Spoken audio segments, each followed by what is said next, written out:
Yudlin. Absolutely. Hey, folks, what's going on? I'm Scott Churchson, alongside my far better half in here, Mr. Haylon Harroo from 5 Footy. Far better half. Far better half, yes. Stuntman, basically extraordinaire. He fights alongside Jedi. Whole thing going on there. But today, basically, we're referring to this as NYCFC versus FC Cincinnati.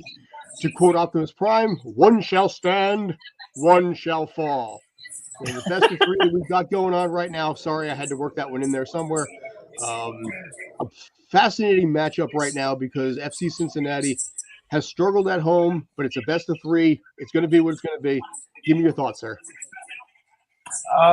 Like I was telling you, we were discussing before we started, it seems pretty even on paper.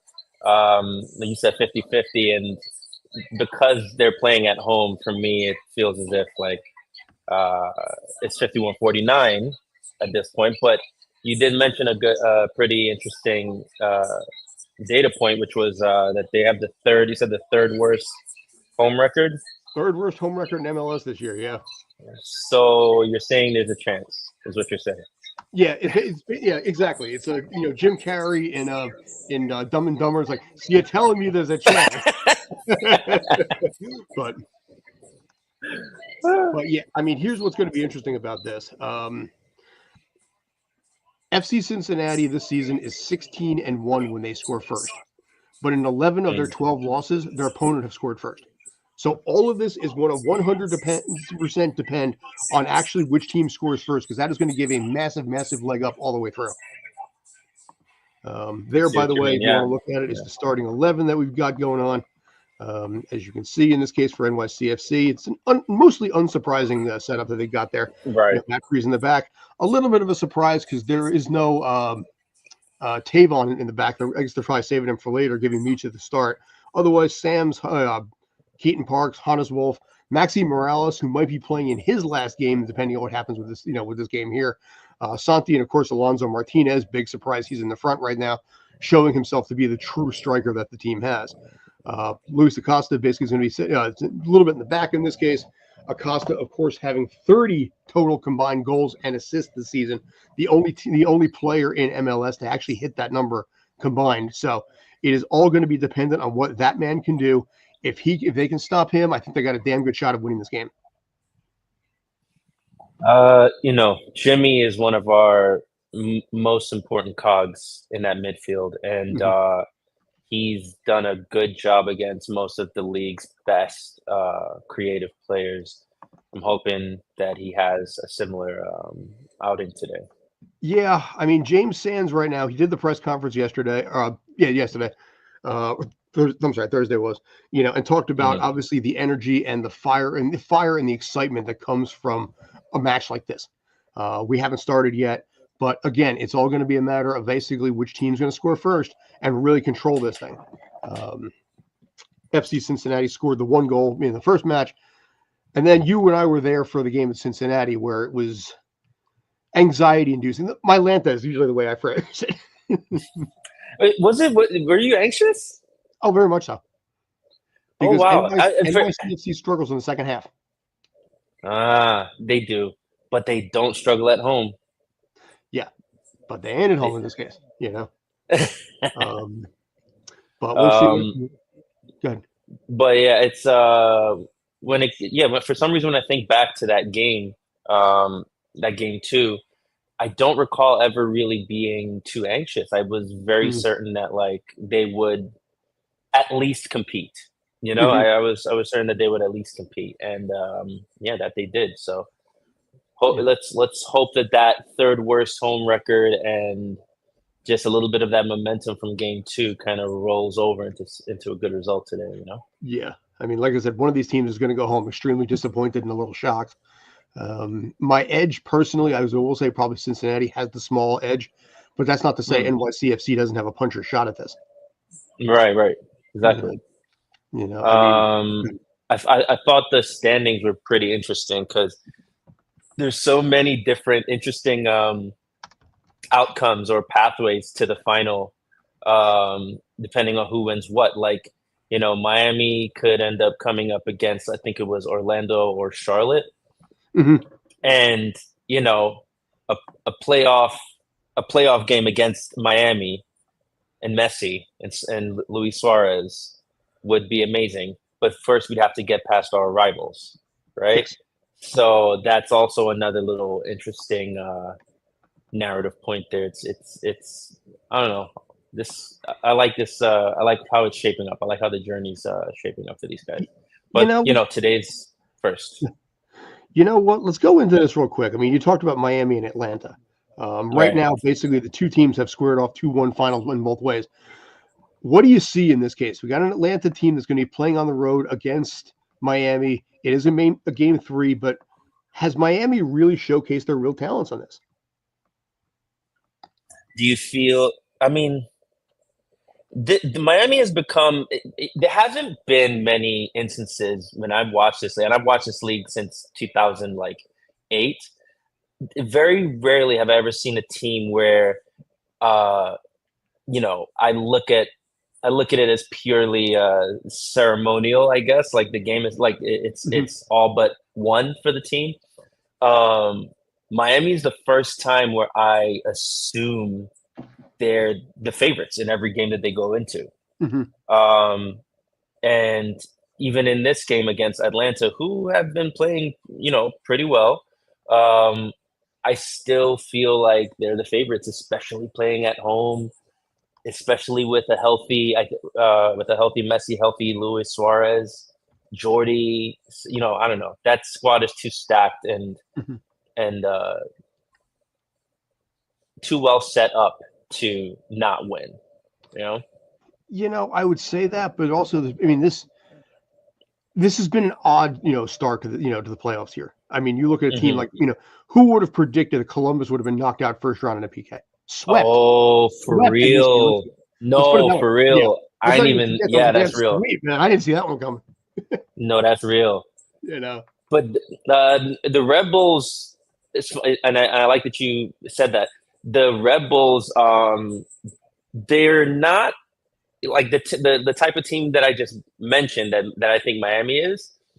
Those type of teams even can have a day where they're unlike themselves. Like Real Madrid actually just recently had a game exactly like that, right?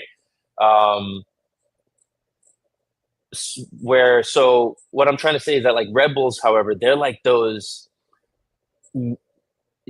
on again, off again, hot, cold teams that on their day could kill a giant, and they proved that with Columbus. So no, to your point, you're right. Like anything could happen. Anything happened. But here we go. The kickoff just started. Match is officially underway. One shall stand, one shall fall. That's twice you said that. Okay. I know it is. I might say it a third time, depending.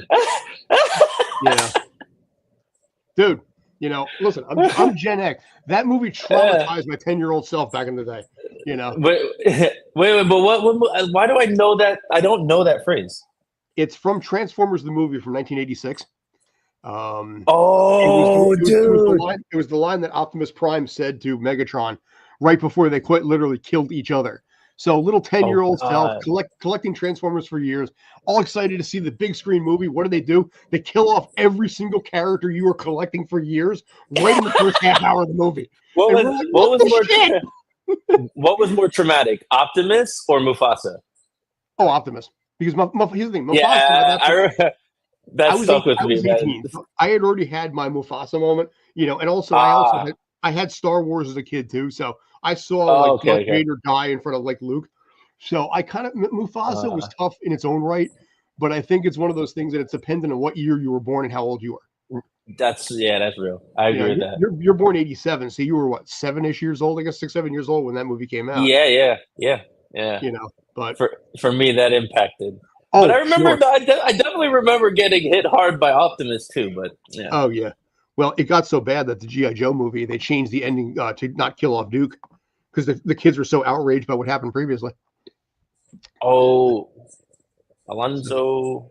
Yeah. How do you feel about Justin today? And what's going on with Burke? I'm trying to understand why all of a sudden is he carrying something? Is he carrying some sort of injury? I don't really pay close attention to that stuff. He has had some injury issues right now. By the way, we're underway. No score at this point. He did have some injury issues. He had the hamstring problem, which may be dogging him a little bit.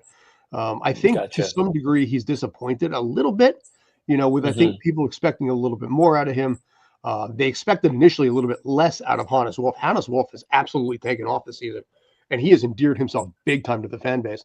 But as far as Hack, I think Hack will be fine. I think he's under a fair bit of scrutiny. I think who's really under a lot of scrutiny right now is probably Keaton Parks. He has taken a lot of hits from the fan base this year. Yeah. So it's interesting what you said about Hannes, because a conversation I've been having with one of our colleagues, Trey, is pulling Cincinnati already pulling in deep, just outside the box, and nope, cleared. All right, never mind. Is not that Hannes has been bad, right? Because there's a lot of there are a lot of details to that definitely needs to be acknowledged, and it's not all on him. There was a point in the season, in the first, I think, third of the season, where he was the highest. He was creating chances at the highest rate on the team, and that was during the period of time when Monsef was starting. So a lot of chances were left wanting. And so he started off the season really great. And then there was a stretch of I'd say 6 to 8 games where he was just a little bit just lukewarm at best. And that's towards the end of the season, leading up to the Red Bulls game. He has had a little bit of a drop off. I'm looking at his numbers right here. Quick fun fact about Hannes Wolf: anytime he gets a goal or an assist, NYCFC is 9-0-1. So they are undefeated. Also, I just pulled this up just now. NYCFC is undefeated anytime Hannes Wolf has a goal or an assist. That is a big factor as well. That's a huge factor. Yeah, I know for a fact they're also 8-2-2 when Alonso scores. So that's also something to keep an eye out as well. So there's a lot of stats in a lot of different ways here. But yeah, if they're 9-0-1 when he gets a goal or an assist, God knows what the numbers have to be in reverse at that point. Right. 9-0-1. Wow. Yeah. So that tandem, him, Santi, and Alonso, is such a massive tandem. Him on the right side like that. Yeah. He has these games sometimes, in contrast to that lukewarmness I was talking about. He has these games sometimes where he just seems like electric, where he's chasing after every loose ball, where he's competing, every second till the end. It's like he's really a dog in the midfield when he's ready to be, but it seems as if sometimes, or at least in those games that I mentioned, during that stretch of 6 to 8 games, like I said, he, I don't know, I think he just got kind of stretched too thin because, He had talked about, I asked him, I guess it was before, I forget, one of the pregame matches recently. I asked him what his biggest adjustment was to playing in the States. And the one thing he did say was the schedule. The time zone is one thing, but the schedule that MLS, and I know there's been some talk, and we'll get into that in a sec. But the MLS schedule being different from the rest of the world, I think is part of it, and also I think part of the reason why Lionel Messi had injury history last year, because he was playing off his own schedule. Could you explain for those of us who might not know, and by those of us I mean me, how different is the MLS schedule from the rest of the world? Short version is MLS usually runs from February to December, give or take, and then Premier League runs through May. So it's it's August through May. So it's just everything is just sort of pushed back a few months, and there's been some complaints within the league as the shot just goes in, a pass goes into the box but knocked away. So Hack takes it back out. So far NYCFC isn't doing too much in this case. They're doing what they have to do. But I think if NYCFC is going to have a shot at this, they're going to have to score first, like I mentioned, but also score the first half because they slack off in the second. Oh, that's a bad pass. Might have her first corner, and no, the ball's cleared. They're possessing well. Yeah, they're possessing well. The movement, the positioning is really good. Come on. There. Oh, good Yes, try. that's in the middle. Okay, this may be an opportunity here. So, nope, cleared out, but it is going to be a corner for NYCFC. So we have our first corner of the game here. Had to knock it out. Not a bad play in this case. Good ball from Santi there. Good ball from Santi there. Yeah. So yeah, I would have liked to see Hannes cut inside and kind of face the play a little bit more there. I mean, I get sometimes you got to kind of just play it facing the opposite direction, because of the moment. But I think he had, a little gap there to turn inside and get a better angle for the pass. I also don't think it was that bad to just knock the ball into a defender and knock it out. I mean, NYCFC hasn't really been great on corners this year, but it can give you a chance to regroup a little bit. They're saying here 7 goals conceded from corners this season for Cincinnati. I don't know how many. I should check to see how many NYCFC has actually scored off corners this year. I don't think it's been that many. It's not that many, but a lot of them I would wager were game-changing ones for sure. Well, in this case here, this would be huge, but yeah. As a reminder for anybody listening, we have the press conference with NYCFC after this game, so that could be very interesting one way or the other. A lot of jostling going on there. Oh, yeah. This is going to get violent. I wouldn't be surprised if there's red cards on this. Ball gets cleared out to the midsection. There you go. Since he was tried to break it through but couldn't. Hack takes it right back to Matt Freeze. So they're going to regroup in this case. Freeze had talked about one of the challenges that he had as a player with NYCFC is learning how to play with his feet. Well, it's funny because he was raised, I think, as a midfielder initially in high school. But when he was with Philadelphia, he played back a lot, and he had to learn how to play forward more. Speaking of Philadelphia, Jim Curtin is out as head coach, which I think is right. I'm not surprised, but I'm surprised. But Curtin is going to land on his feet very quickly, and that ball goes out of bounds. Yeah. Like, when you consider all of the talent that's come out of his tenure there, like, dude, any team would be very lucky to have him running the show. So. Oh, yeah. One of the most likable, most knowledgeable coaches in MLS. Yeah. I was always fond of the fact that he would always thank his PR people before every press conference. Little things like that. Dude, every time he's like, thanks, Nico, thanks, Erica. And I thought that was really, really cool. Yeah. Nick Cushing, if you stay around next season, start doing that. So. Got a little throw in here. Yeah. So NYCFC is starting to get their feet a little bit adjusted here right now. But again, that's going to be they're a team that struggles. They got to go into halftime with a lead. Oh, early yellow. Damn. And the first yellow of the game right off the bat. Is that on Keaton? Mm-hmm. So remember when I mentioned before about basically Keaton being under scrutiny? Right. Is it stuff like this? Yeah, I thought, if anything, he was getting a lot of flack for his finishing because he would. It's such a strange case that's going on with Keaton because you don't get like okay, a player can find himself or herself in great positions to score, right? But it's very rare to wow. Yeah. It's very rare to whoa. Yeah. It's very rare to see a player that has that capability to be, to consistently get into good positions. Also so consistently be so poor at finishing. And I mean, I know that immediately I'm thinking of Munsef, but like I'm just saying that when it comes to Keaton, it's such a strange thing because he's just got such a good nose for those spaces. But he's just so not used to it, I guess. Being a midfielder, playing his trade there. I am a Munsef defender. I am. I know I'm not. Are you? I totally am. You know what it is? I feel bad for the kid because he's trying. I know he's trying. He's busting his ass. He's sure. Yeah. I just want to kind of hug him and tell him it's okay. Yeah, that's both things can be true.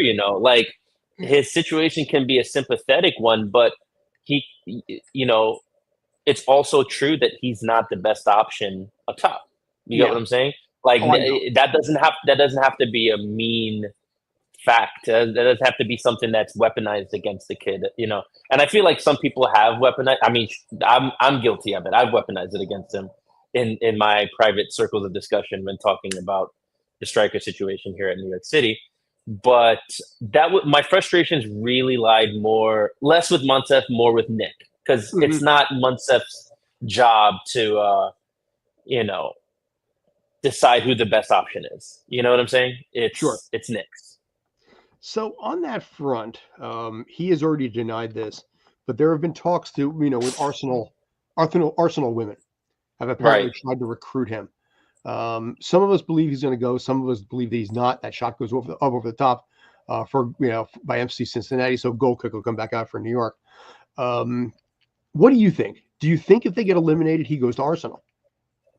I mean, I know if they get eliminated, that seat is scalding hot. It's not so much if, like, you know, does he leave? It's more so like, is he allowed to stay? You know, at least that's from my perspective.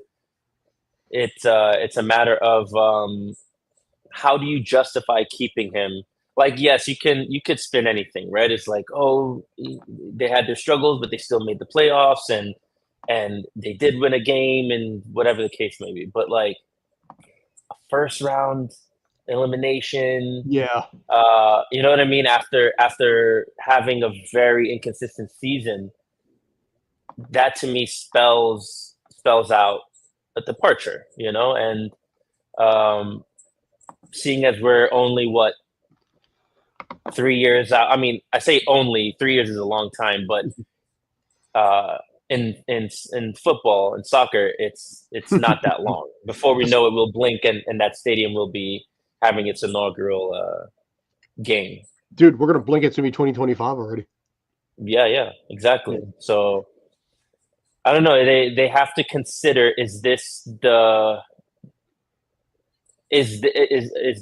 person we want at the helm? When, you know, we've already undergone a rebrand, and you know, is this the person we want at the helm when the team starts its journey there? Personally, I feel like it would be more appropriate to give someone else a chance, but you know, it's not my decision. So yeah, I feel like the ball's in his court more than theirs, than anybody else's. Yeah, 100%. You know, 100%. I think it's also when he's got the NYCFC with, you know, with the shot up the side, but not just go wide and cleared out quickly. But NYC still remains in control. Love that. Yeah, right now 16 minutes in, still no score at this point. New York is swarming. Shot goes up and over, or a little pass goes up and over, so for a goal kick. I feel Aaron Boone vibes, I think, from Nick Cushing. You feel what? Aaron Boone vibes. You know, where Aaron Boone? You know, where he's like that good corporate guy. You know, the bosses like. Oh, yeah, he's a company guy. Yeah, for sure, exactly. And I think that helped. I mean, especially I think nowadays in sports, you know, a lot of owners and GMs are looking more for the corporate guy than the independent thinker. Right. Yeah. They don't want. They're not looking for. They don't want Conti. They want Ole Gunnar. You know. You know, I think that has hurt Cushing, I think, a little bit, because he's never really been fully embraced by the fan base. You know, because he doesn't have the Ronnie Dial-up half-naked push-ups in Portland after the MLS Cup kind of vibe to him. And I think this area in New York requires that kind of fire and that kind of, you know, that energy. So as a result, I don't think the fans have really gravitated to him as much. I think if he goes to Arsenal, I think the fans will be okay with it. I think the fans will be very much okay with it. And to kind of, you know, double back on the point I was making about, you know, if New York City gets eliminated, does that spell a departure for him? Like, consider Columbus, right? It was just as surprising for them to be eliminated, and in no way, shape, or form does it feel right. Oh goodness, in no way, shape, or form would it have felt right for him to be, released, for him Mhm. to be let go of. So, and it's mostly because we all can see, we all have eyes, we all can see all the good work that he's done with that team. So, Mhm. an elimination, a surprise elimination in the playoffs is an outlier. You get what I'm saying? But an elimination here for New York City would be par for the course. Mhm. Well, to be fair, I I mean, hate to make it a Nick, I hate Nick parade, but no, it's okay. Listen, you're more of a Cushing out. I'm more of a Cushing in-ish, but I'm okay with kind of whatever. sure. I mean, here's the thing. I like Nick Cushing as a person. I really do. I think he's a good guy. Yeah, I think he's a I good guy. mean, last year, my wife had her first uh, national swim competition, synchronized swim. We flew out to Arizona for it. Nick Oh, Cushing cool. spent 30 minutes with her, one-on-one, basically talking to her about performance anxiety, the nerve. Yes, yep. It was me, my wife Robin, Nick Cushing, and then of course Esteban, the PR guy, who had to listen in to make sure it was all cool. But no, Cushing Okay. spent 30 minutes with my wife talking about what is normal to feel like. What is okay to accept as far as wins, losses, things like that. He was so chill. 30 minutes. That was very nice of him to do that. And he just went. And I'm sitting there thinking, dude, I fucking love my life. That was really nice of him to do that. But that's like I said, that's Nick Cushing, I know. So I remember when so this season was the first real season I've been reporting on the team, right? Mm-hmm. And all I've ever heard from, sorry, anytime I stop talking like that, it's because something's happening. Sure. Yeah, you're a couple seconds ahead of me right now too. Okay. So I'll be less. Oh no, spoilery. You're more than welcome. It's okay. I might be behind. So But what I'd always heard about Nick, to your point about him being a company man, is that he the same way how CFG is very guarded in their language and what they allow people to know or allow themselves to speak about. He's exactly that, right? I've always heard that he's very guarded in that way. Mm-hmm. And when things were really bad earlier this season, in the first third, I remember I think it was after the Portland game, where he just had a super honest press conference, and I don't know, he didn't speak in circles. He didn't he didn't give empty plaudits or anything like that. He really spoke pretty raw. He saw the vein popping out of his forehead briefly, and I really enjoyed it. It made me kind of go, okay, maybe give him a shot. Mm-hmm. Yeah, were you there for that? You were there for that game too, right? Yes, yeah. I think I attended every single game this season. Nice. Okay, good on you.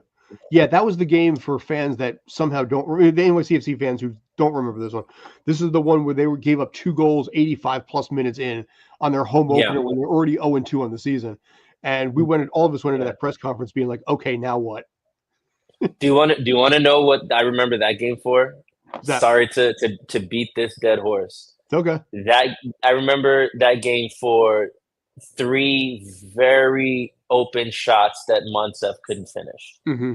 And it was that game where I said, okay, this isn't the game where you go, okay, sell Montsev, but this is definitely the game where you tell Montsev, okay, you're sharing minutes with the other guys. Mm-hmm. And that didn't happen. That didn't happen until at least another, I think, 5 to 6 weeks after that.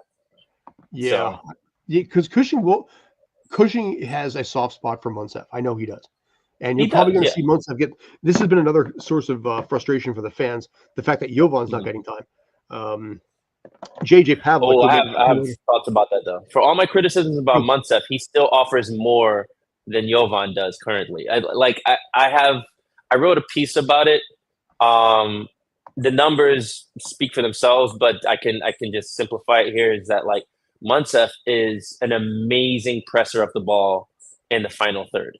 Mm-hmm. And that's important because the team seemed to shift away from trying to play like a more methodical, possession-oriented type of game, and they started playing a more direct, high-pressing, fast-paced style of play. And his ability to close out spaces and cut lanes, and he just really I think the data said that I think he was winning possession in the attacking third at a higher rate than anyone else on the team. Mm-hmm. Oh, that was close. Mm-hmm. So that lends perfectly into that tactical shift. Mm-hmm. But it can't just be that, right? I would accept that if he was playing as a tandem striker. If there was a second striker playing next to him, like Alonso, or even Mm-hmm. Santi playing like some sort of false nine next to him, to finish those moments off high up the pitch. So you're talking maybe instead of like the 4-2-3-1 they're doing today, but more like a 4-3-3. Say again? Like a 4-3-3, or even a 5-3-2, even depending. Or just something where there could be more danger guys in those moments quickly, and for that his ability to press the ball, it has to be combined with. And funny enough, he has also the ability to find very dangerous spaces. He knows how to move in attacking moments. It's just that final product. It's just the finish, and if you don't have that, then all the other stuff just kind of melts away. You know what I mean? The striker has one job, strike. Right. Yeah. And finishing, I mean, you could train finishing, but it's kind of an in your bones thing, right? Isn't it? Like Alonso is a perfect example of that. Like Alonso is a converted wide midfielder. Before he came to New York City, he played at certain points. He played fullback for the team that he came from. Say again? Yeah. I was going to say, Meach is showing a little bit of frustration right now too. 25 minutes in. Now Jovan, but for a guy to come in like Alonso and to be such a good finisher, that's natural. That's in your bones. Sure. Well, here's the thing.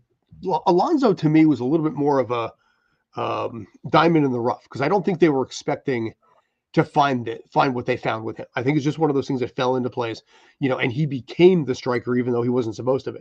Obviously, in this case, like I said, the amount of goals he scored all the way through, including his one against Cincinnati, basically NYCFC is pushing forward right now. 25 minutes in, still no score, but a lot of back and forth right now. But they found a little bit of a diamond in the rough when it comes to Martinez. And for sure, his 16 goals this season has been instrumental. And what he's the reason the team's in the playoffs. No doubt about it. 100%. Do I see him getting that many next year? No, I'm thinking 13. I think he'll have a little bit of a sophomore drop off, and you might see Jovan get more time because Jovan's under contract like 2028. Plus also at the same time, let me put this up. I also basically took this from the one game in NYCFC won 5-0. I refer to as the Jovan dance. Yeah, I was just sitting there because that's the funny thing about the Red Bull press box is you get some damn good seats there. Yeah, for sure. You're right there next to the action. That was a really fun game to attend. Yeah. But with Alonso, at least with the striker situation, the Alonso Montef Jovan situation. Jovan, however, when I was looking at the data, he's actually the best passer of the three, particularly at progressive passing. He finds the wingers or whoever's just ahead of the play in attacking spaces. He progresses the ball better than the other two. Oh wow, that's a decent shot. Just over the top, yeah. So he's got that kind of target striker kind of vibe to him, and it's actually nice to have that option on the team or on the bench, But my only criticism of him is how old is he? He's 18, 19, right? Jovan or Montef? Jovan. Jovan is Meach is 19. I think he's 18.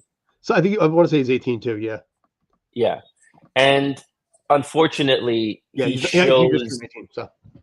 he has the temperament of an 18-year-old player, Mhm. as in when he can't find the game or he's getting a bit frustrated, uh, his energy levels drop Mhm. and his body language kind of worsens. And I want, oh wow, Hannes, Mhm. Hannes, oh my Yeah, goodness. nice clear by Hannes there.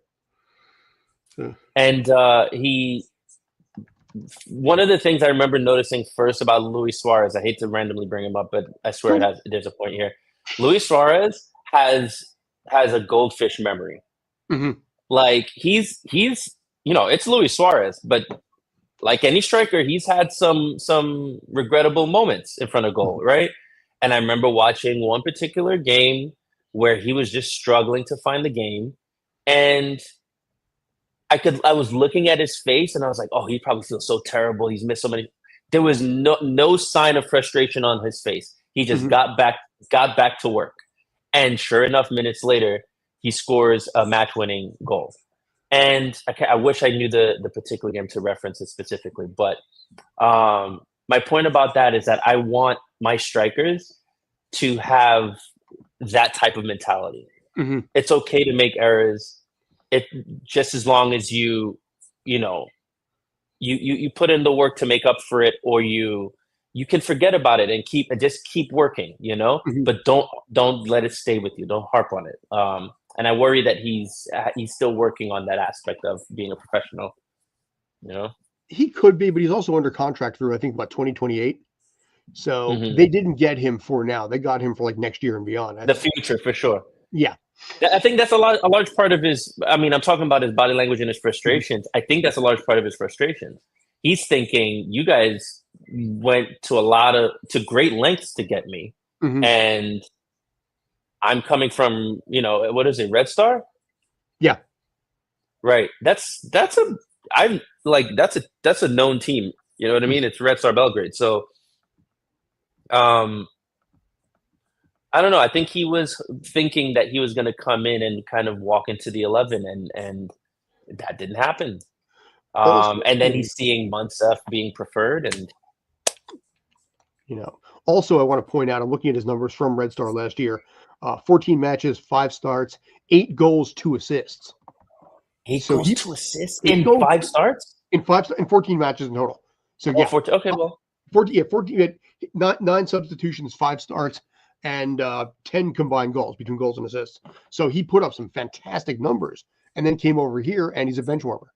So yeah, you could understand he's probably pissed off as hell about that. for sure, for sure. You know, For sure. And especially, and now you throw in the whole context of the guy who is being picked mostly isn't performing, or just Mhm. wasn't performing for many games back to back to back. At some point, you're gonna, your emotions are gonna get the best of you. So I actually do completely understand his Sure. frustrations. Oh my goodness. Oh! I don't know what's gonna. And great, oh my god, a great stop by Matt Freeze. Matt Freeze? Matt Freeze. Matt Freeze. You can see the look Hold on on. the stunning look on Acosta's face. Point blank grade. Hold on. Matt Freeze. Yes. Oh, What are you? What are you made of? he is a dude who was pissed off that he was not in the MVP voting. Like, what? If there was an MVP of any team, he clearly is it for NYCFC. Not even Far and away. Far and away. Far and away. Matt effing Freeze, coming from a Philadelphia Union supporter, I may point out in this case here. How much I wish they had that guy back. Matt Freeze. Oh my goodness, bro. I will tell you, I gotta say this. Matt Freeze is one of the nicest, most affluent, sharpest guys I've ever known. With that team. He's super smart. He's super smart. It's funny because I asked him, just in my general getting to know you 7 questions thing. I said Marvel or DC. He said neither. He said Asimov, and I thought, dude, the dude reads sci-fi over like Marvel and the DC. And I'm like, oh, this is a Zen. He does. What school did he come from? I forget exactly. I think it was in Wayne, Pennsylvania. He came up through the Union system. But, okay.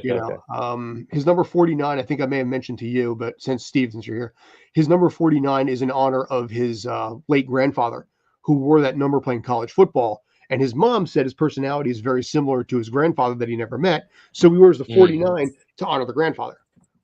Oh, that's really cool. And that's, again, such really a free thing to do. But he works with his mother's on the board of a major charity down in Pennsylvania that we're tied to as well. And like I said, just a very chill, very smart individual, and a coup for NYCFC in retrospect. He's actually so cool too. He's got crazy good style. Every single time after the game, oh, that's a ball. Dang. They just put up a graphic there talking about the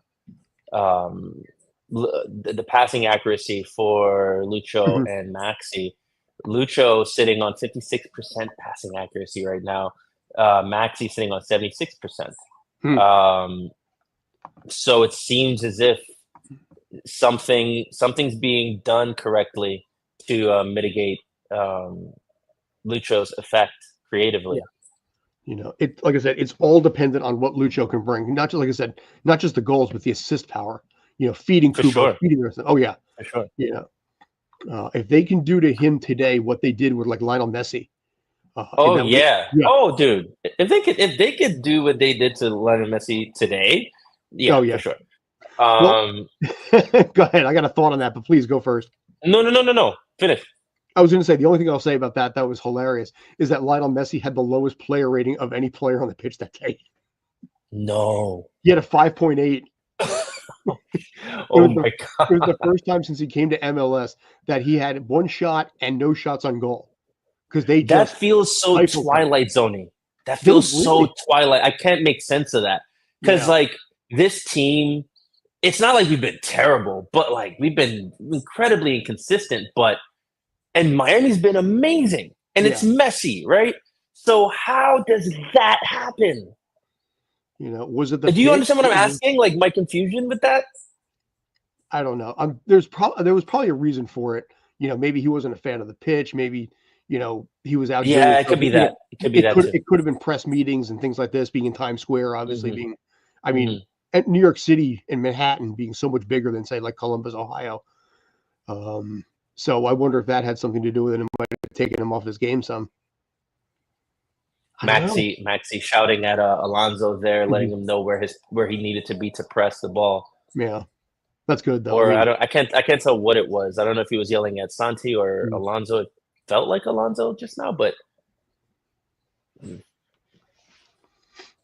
that's one. It's funny. That's a really underappreciated thing about Maxi's effect on the game. Like. His ability to organize the press. Like he's one of the best pressers of the ball, like himself, and also one of the best organizers of the press that I've ever seen play the game. I swear. Like it's so direct, it's so effective. Like there's no frills to it. Like it's funny because when I forget what game it was, it might have been the Chicago Fire game. There was a sports writer from Argentina who came down and asked, what's up with Maxi Morales? Shouldn't he retire at this point? He looks kind of old. And I thought, dude, I don't know who the guy was. So I met him like a few weeks later, but it was like straight right to the point. It's like, this guy sucks. He's old. Retire. And I thought that is not going to be a popular. Maxi Morales will still dribble circles around your favorite. Probably, yeah. Quote me on that. That'll be the actual post-game quote. Maxi Morales will dribble. That doesn't say that press conference is going to be fascinating one way or the other. This could go to a shootout. Wouldn't surprise me. And I don't know if. I mean, Maddie could end up playing hero for us. So there's that. Well, he already had that one great save anyway. It's funny. This actually he's definitely up for it. This is actually only his fourth playoff game ever. Because he only had the one game in 2021 when he was playing with Philadelphia against NYCFC, and then the best of three here. I think we should get used to this. I think the fans can get used to that, yeah. Right now, per Google win probability, 47% in favor of Cincy, 21% in favor of NYCFC, and 32% going to a shootout. So almost 50-50 Cincy versus like overtime or an NYCFC win. But ball. Hands over the top, yeah.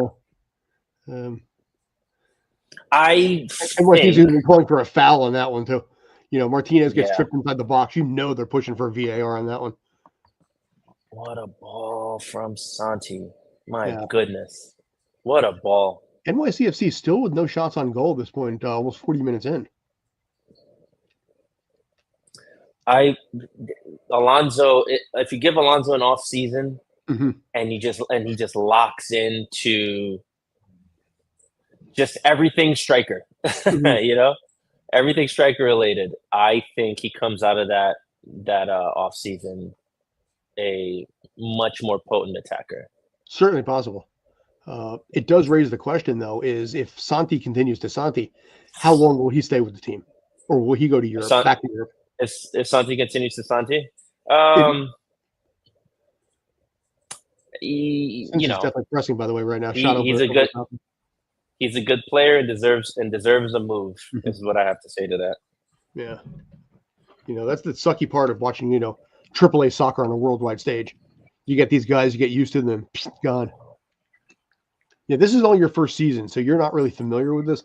But I had watched this when it came to like Totti, Alexander Cayens, and all of those guys from the 2021 season. By 2023, they were pretty much all gone.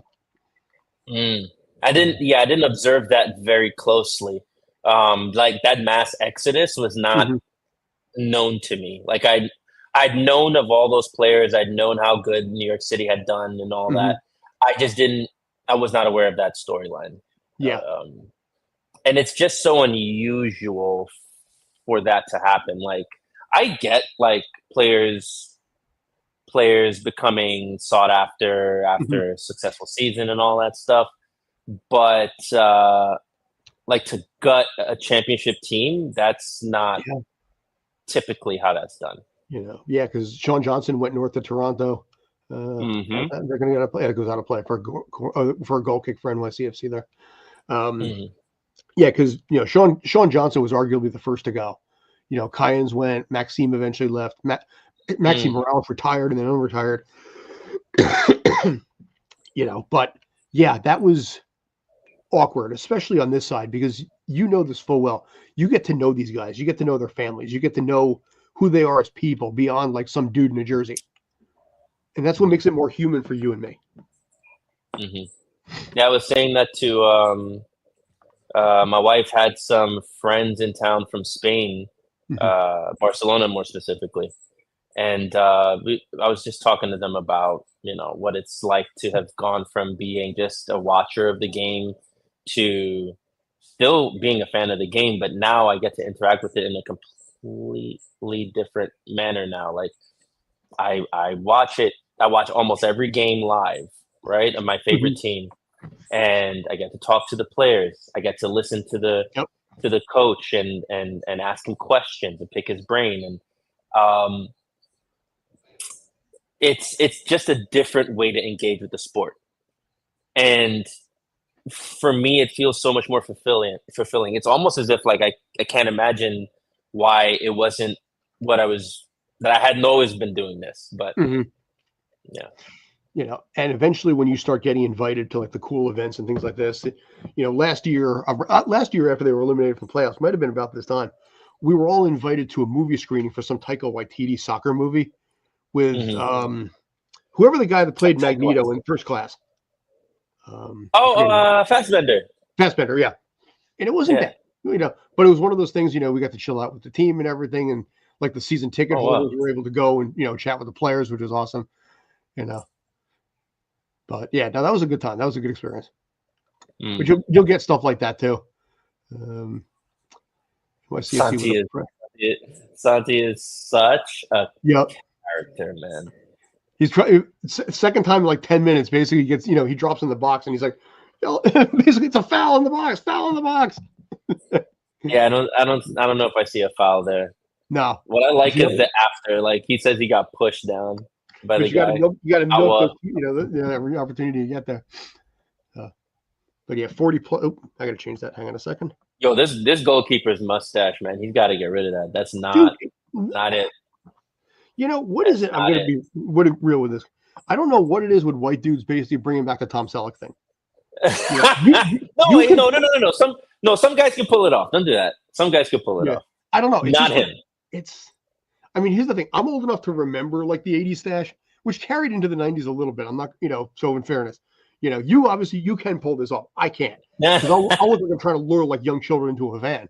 But dude, yeah. I mean, listen, we talked about me being called downscale in the film industry. But yeah, no, but it's one of those things that, like I said, you see it with the Yankees, you see it with soccer. It's like all these guys just pull it out like the porn star. The mustache is coming back, man. The stash is making a comeback. Dude, after that, you're gonna have mullets again. Oh, don't do that. First off, I don't think mullets ever left, but real talk, I miss my mullet. I really do. I had a mullet in like 1994. No. I loved having the hair down. I could wrap it around my ear and everything. Oh God, I miss it. The mullet is the pickup truck of haircuts. Yes, it is. Because usually if you have one, you have the other. It's 100. I don't know why every time I see a mullet, I see a pickup truck. Sure. I remember one time. I don't know if I could talk about this. No, I'll give it a try. I remember. So I used to. We're late enough into the live stream. Usually, the algo doesn't pay attention at this point. I used to compete in martial arts, and I was attending a martial arts. I was driving up to a martial arts competition in Atlanta from Florida, and so that's like a 8-hour drive. And we drove overnight. We arrived in Atlanta at like 5 a.m. and we decided to stop at this gas station diner because it was the only thing open at the time to get some breakfast. Me and my boy, who is also black, and we walk into this diner, and Scott, I promise you, like you could hear a pin drop. And everyone in the place turned to look at us. And I remember we stood there at the entrance, we looked at each other and we were like, somewhere else? Yeah, somewhere else. And we walked back out, and as we're leaving, a giant like pickup truck, monster truck pulls into the gas station. It was painted green, it had like this netting on the back.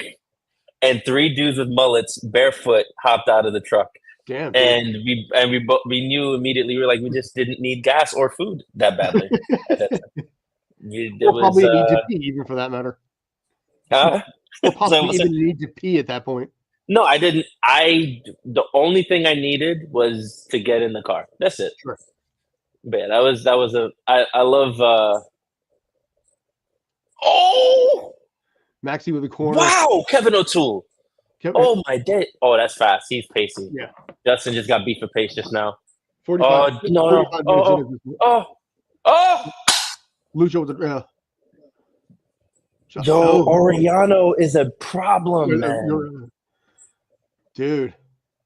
45 minutes in. Did you see how much added time they've got? I didn't see that one. But. Fast 45 so far. Wow, Kevin. That shot just went just wide of Freeze. Yeah. I can't even tell. Yeah, I was trying to see how far. Oh my goodness! Great move. I respect Misha's ability to recover there, but somebody like there's got to be.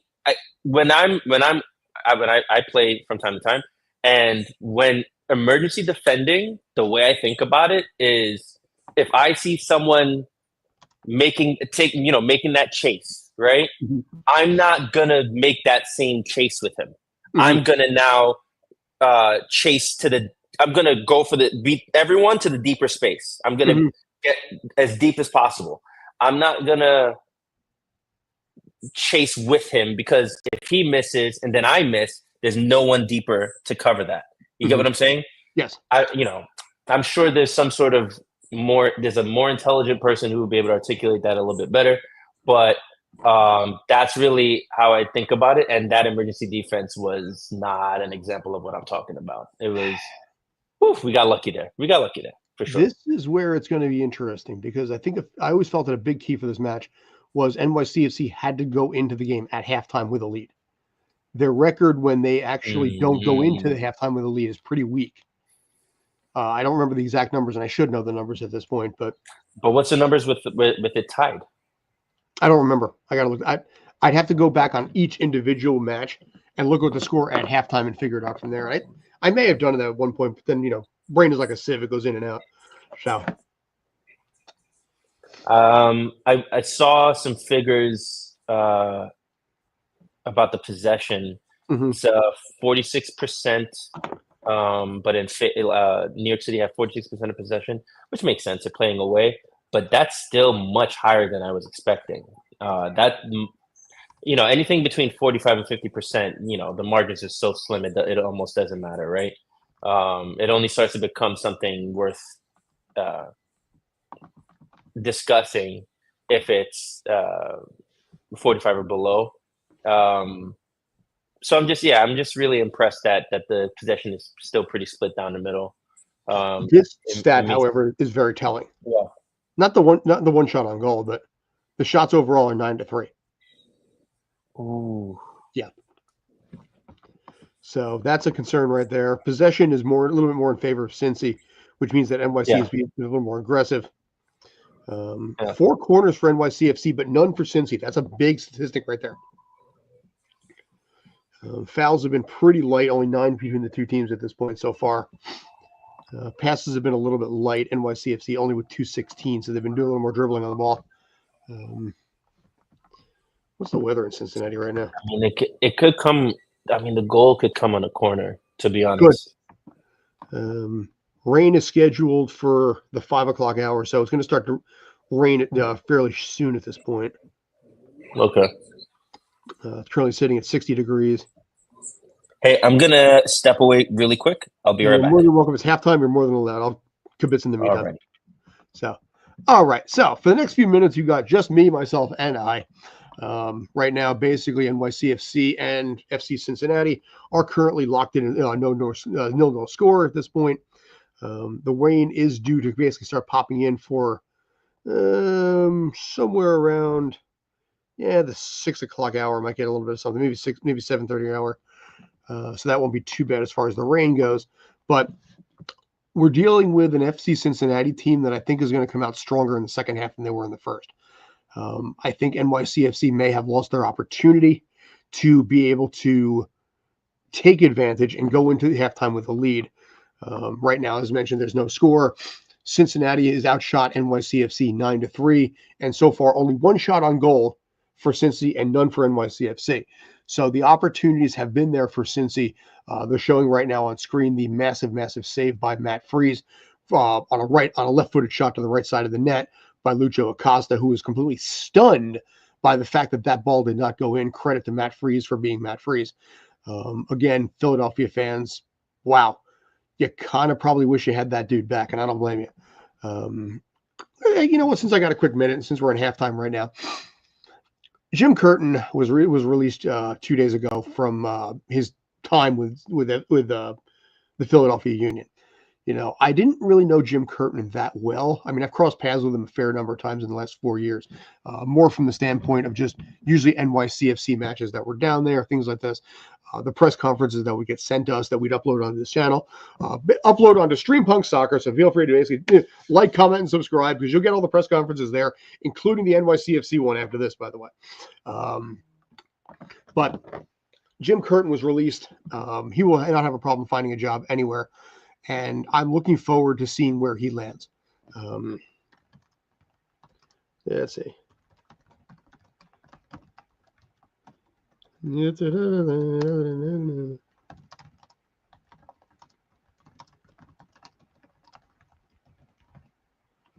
There. Doing a shameless plug for myself in the meantime. Tune in to youtube.com/streampunksoccer for the NYCFC post-match press conference, which we'll be putting up there because I got to whore out the YouTube channel every chance I can get in this case here. Monetize that bastard and make some money out of these things, So, dude, you got this is the guy I have to be here too. But I like your background. It's very pink. Mm-hmm. Oh, your background is thank very you. pink. Yeah. I'm not sure why. I just turned on some lights. That could be it. It's nice though. It has a nice feel to it. Yeah. But yeah, no, in this case, I think NYCFC has to score. I would almost say in the first 10 minutes, if they're going to have a shot in this game, they have to put the screws to Cincy here. Yeah. Are you like, does a shootout make you so nervous though? It does. Because Maxi Morales and Santi have not had good success with it. And I feel like FC Cincinnati has better strikers between, actually pretty much everybody that they've got in there between Kubo and Acosta, that I would probably give the edge to it. But again, puncher's chance, as I talked about. Are you talking about strikers of the ball from penalty or just finishers in general? I'm talking just basically guys that they would have line up for a penalty kick or for the shootout. Yeah. This is what I think. Yeah. Yeah, Santi and Maxi have their struggles from the penalty spot. I can't wrap my mind around why that is. It's at least, I mean, even for both. I was going to say especially for Maxi, but for both, because Santi, he's just such an instinctive nose for goal kind of guy. I can't understand why he would, really struggle with that. But Maxi, like, I have this stereotype that I have about creative midfielders, that they're just always naturally good at penalties or spot kicks. They just don't struggle with it, placing the ball, composure. You know what I mean? I feel like those are traits that you have because you play in midfield, right? So doing it in a penalty situation is nothing for a creative midfielder. But for some reason, Maxi, I'm not sure why. I almost feel maybe, and this is just speculation, that it might be a Yips situation, where he's used to having so much going on around him, when it's just him, the ball, and a goalkeeper, there's not enough noise. There's not enough like activity and momentum in the moment. And maybe he thinks a little too much. I can see that. I can see that. A little bit, sort of before your time in a small way, but it's sort of like when Chuck Knobloch was with the New York Yankees. Because after a while, for whatever random reason, he just couldn't throw the ball to first. If he had to dive, make a stop, and quick throw, he was perfect. But if he had time to think, he'd throw the ball in the stands. And it happened over and over to the point he literally hit Keith Olbermann's mother in the head with a ball once. He threw it, of MSNBC, Keith Olbermann, who's on SportsCenter for a bunch of years. He literally popped the ball and clocked Olbermann's mom in the head with a ball. I almost wonder to a lesser degree if this is what Santi has, because there's so much time. It's all on him, and he gets in his head maybe a little bit. I'm psychoanalyzing it. I'm out of my league here. I'm going to be honest, but no, but it's psychoanalysis from a sports standpoint is a lot easier than if you're trying to. Yeah, you can absolutely. We can sit here and speculate all we want. And we're probably right, to be honest, because it is just soccer. But you're probably right. like Santi, you know what I think Santi is when it comes to his attacking prowess. He's a dog that loves chasing balls, right? He's but you can't teach that dog more complex. You can't take that dog to a dog show and have it run through the course and have self-control and discipline and all that. You know what I mean? But you would, huh? That's probably for you. But you toss the ball out, and he's got nothing but effort for you. He's happy to do it. He's just a natural person when he's just an instinctive attacker. And penalty kicks they're not. It's not a place where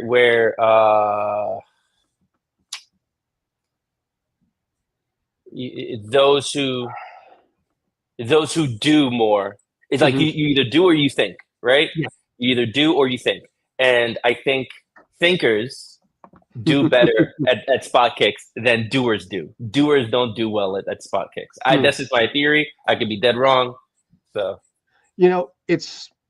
I think it's just kind of how you're wired in certain ways. Me, sure, yeah. It's funny. My wife and I are so diametrically opposed because she needs to have noise on all the time, whether it's a documentary or music or something like this. Background noise, yeah. I can sit in dead silence, and just do what I have to do for hours on end. Me too. So I'm just. My wife said that the other day. She said the same thing. She's like, when I'm home, she can't do work because she's hybrid works, right? So she has to do work sometimes at home, or whenever she's off or whatever. And she's like, I have you, I have the cats, I have just the house and the TV. I get distracted. And she's like, but when I go out to a coffee shop or something and I put my headphones in and everything is happening around me, none of it has anything to do with me. So I can lock in. And I was like, I totally get that. And that's to your point of like, some people focus better when there's more chaos around them, and I think, and to the point I was making about Santi and being a dog chasing balls, he locks in a lot better, I think, when the situation is less controlled. A penalty kick, you couldn't get more controlled than that. It's put the ball here on this spot, and when I blow the whistle, only then can you run up and kick the, you know what I mean? It's too controlled for a person who needs the freedom of chaos to thrive, Yeah. He's also only 24 too. It's not like he's, some seasoned vet. Santi? Yeah, Santi's only 24. Oh wow. Yeah, he's a kid. He's just a baby. I know, dude. You and I are at the point now where we look at the roster and we're like, oh my God, they're all damn kids. They're all kids. Yo, Micha is the one that surprised me because it's like, I'm talking to him, we're relating, we're saying what's up, dapping up. And then finally the other day in conversation, when Alex says, yeah, and he's only how old is he now? I think he's like 19 or 20. He's like, he's only 19. Yeah. And I'm like, teen? Teen. I felt myself like shrivel, like just like I aged instantaneously. There are 6 players there are 6 players on this roster right now that are 19 years old or younger. Crazy. Now 3 of them actually have got time this year. Drew Baera, Jacob Ariave, and Maxim Carrizo have not played time yet, but they are 16 years old or 17 and on the roster. 16 years old. I was working a Mick job, and it's like, okay, you're on a professional soccer team.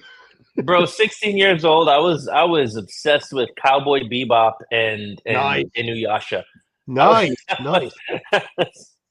Like I was not a professional, you know what I mean? Like, no. You know what?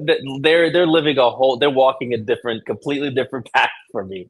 Dude, like 90s and early 2000s anime was spectacular. Say again? And 90s and 2000 anime was spectacular. And yeah, Cowboy Bebop is the only animes that I accept to be in dubbed. There's very few that I accept to dub. Oh, for sure. But I allow it to Steve Blum. We've interviewed Steve Blum. We've gotten to know him over the years. And that's the only exception that I will make between that or Samurai Champloo. It's like, okay, Champloo, it's like Blum protected, But I mean, Dragon Ball, I can handle it for the most part, most cases. But for most dubs, I'm like, nah. I'm watching Slam Dunk right now from the 90s, or Hajime no Ippo or any of these other sports related ones. I'm like, no, if it's dubbed into thing, I'm done. The most heartbreaking thing for me recently was how bad the Cowboy Bebop live action show turned out. Yes. Oh man, I like the casting though. I thought John Cho was a great. The casting was great. Even just the casting was amazing. I loved it all. But it's just they tried so hard and got so far, but in the end, it didn't even matter. It was just like completely forgotten about. But from that did spawn like One Piece, which I can't get into I can't get into reboots of anything, so I couldn't do Avatar: Last Airbender. I can't do because I've already seen it. Oh, okay. I'm struggling with the Ranma 1/2 reboot that's on Netflix right now because that was the first anime I ever. I don't know that one. Basically the same person that did Inuyasha previously had done one about a high school boy gets cursed and turned into a woman every time he gets splashed with water. Um, And every but, now and then, anime just says, "Here's some weird shit for you." yeah, and it's a classic, and it got rebooted, and I'm struggling with it a little bit because it doesn't feel like the same. But I'm like, all right, I'll write it out. It was the first anime I ever got into in 1992. But anyway, 46 Do you know? minutes Do in. you know what's one? So one more thing about the anime. What's one I really got into is Outlaw Sure. Star. But yeah, I've enough about never, anime. I haven't gotten an Outlaw Star yet. I mean, like I said, I'm working through Slam Dunk because it's high school basketball. But yeah. So anyway, yeah, you and I could talk about anime all the time. You, me, and For Dave. sure, Oh for my sure. God, Dave can kill you with that. Dave, by the way, who had the privilege of hanging out with Kevin Smith and Jay Muse today and sent me pics already Right. because there was some event down in Lower Manhattan. But yeah, start of the second half right now, 46 plus minutes in at this point. Still no score. You know, this is critical for NYCFC to score first. Because I think if Cincy scores in the second half, I think the game is going to be like 95% done. No foul on that, too, that drop. Press there. Yeah, Hannes is trying to get in deep on this.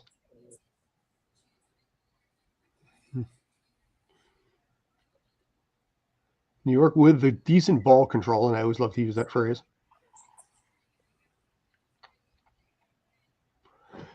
But yeah, start of the second half right now. Shots currently are 9-3 in favor of Cincinnati. I see a lot of Kevin on the overlap, Kevin out wide. And I get why that has to happen because Santi loves to come inside off. Oh, okay, good try.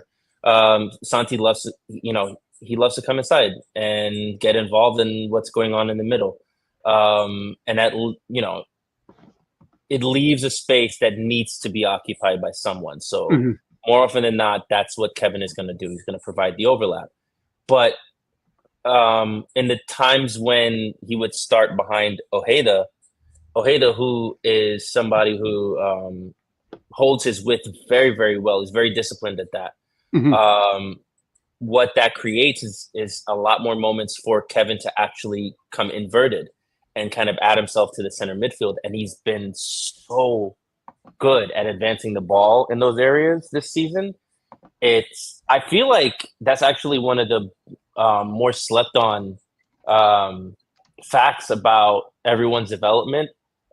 Kevin's gotten so good. He's taken that left back position with both hands, and he's taking it for his own, man. It's really impressive to see. That, by the way, is a stat I just pulled up just now. That's going to be a pretty friggin' telling stat right there. Yeah. 1 win, 12 losses, 6 draws when they only score 1 goal. Or actually no goals at all. So, but yeah, 49 minutes in at this point. Micha let's see who's down right now. Somebody for Cincinnati, since he's down at the moment. No yellow card from the looks of it. Probably just a regular foul. Alvis Powell. I remember he was a huge, a really important part of that Portland defense back in the day.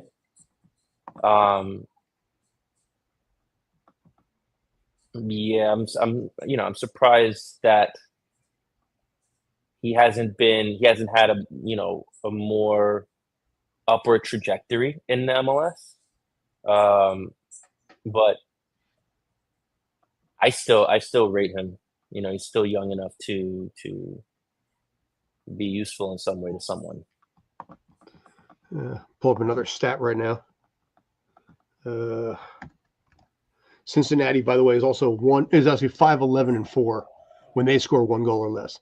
So they are more prone to having 1 goal, 1-0 finals in this case. They've had 5 games this year where they've won 1-0.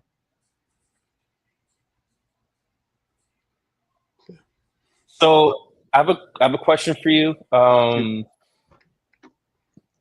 Your Nick, what changes do you make? I would almost say, well, I don't think you really can make any at the moment. You got to keep Alonso out there. I mean, the good news is they've kept Alonso. I'm going to get back to that in a sec, but Alonso has gotten more minutes as the season's gone on. He used to be a 60 to 70 minute guy. Now he's more like a 75, 85, which I think For sure. is key. I think you have to leave him out there. Alonso on fumes is better than Munsef fresh right now. And Oof, what a take. What a take. What a take. Tell me I'm wrong, though. I mean, listen, No, you're not wrong. You're not wrong. Remember who too. Cows come home, but it's like you got to go with your strongest shoot here. Yeah, you do. Because, like I said, NYCFC is 8-2-2 when Alonso scores. That is such a massive statistic. So, what do we have here? Good stop, buddy. Yep. He stood that up like a damn general. Freeze with another stop. Although that ball is dead on center, but a little bit of a mistake. He caused a rebound, had to slide forward to get it, which he almost got kicked in the face in the process too. But yeah, when NYC basically Matt Freeze, getting his salary again on that one. Yeah, like I said, I'm a few seconds behind you on the stream. So your reaction gives me a prelude of what I'm going to be walking into. So basically, if I hear a giant F-bomb, it's like, well, they gave up a goal.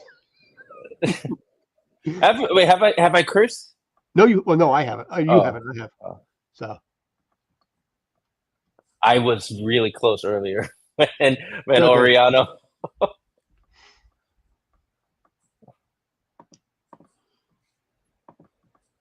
I just feel like, I mean, you mentioned something earlier. So, I mean, to your point about scoring one goal or less or whatever, right?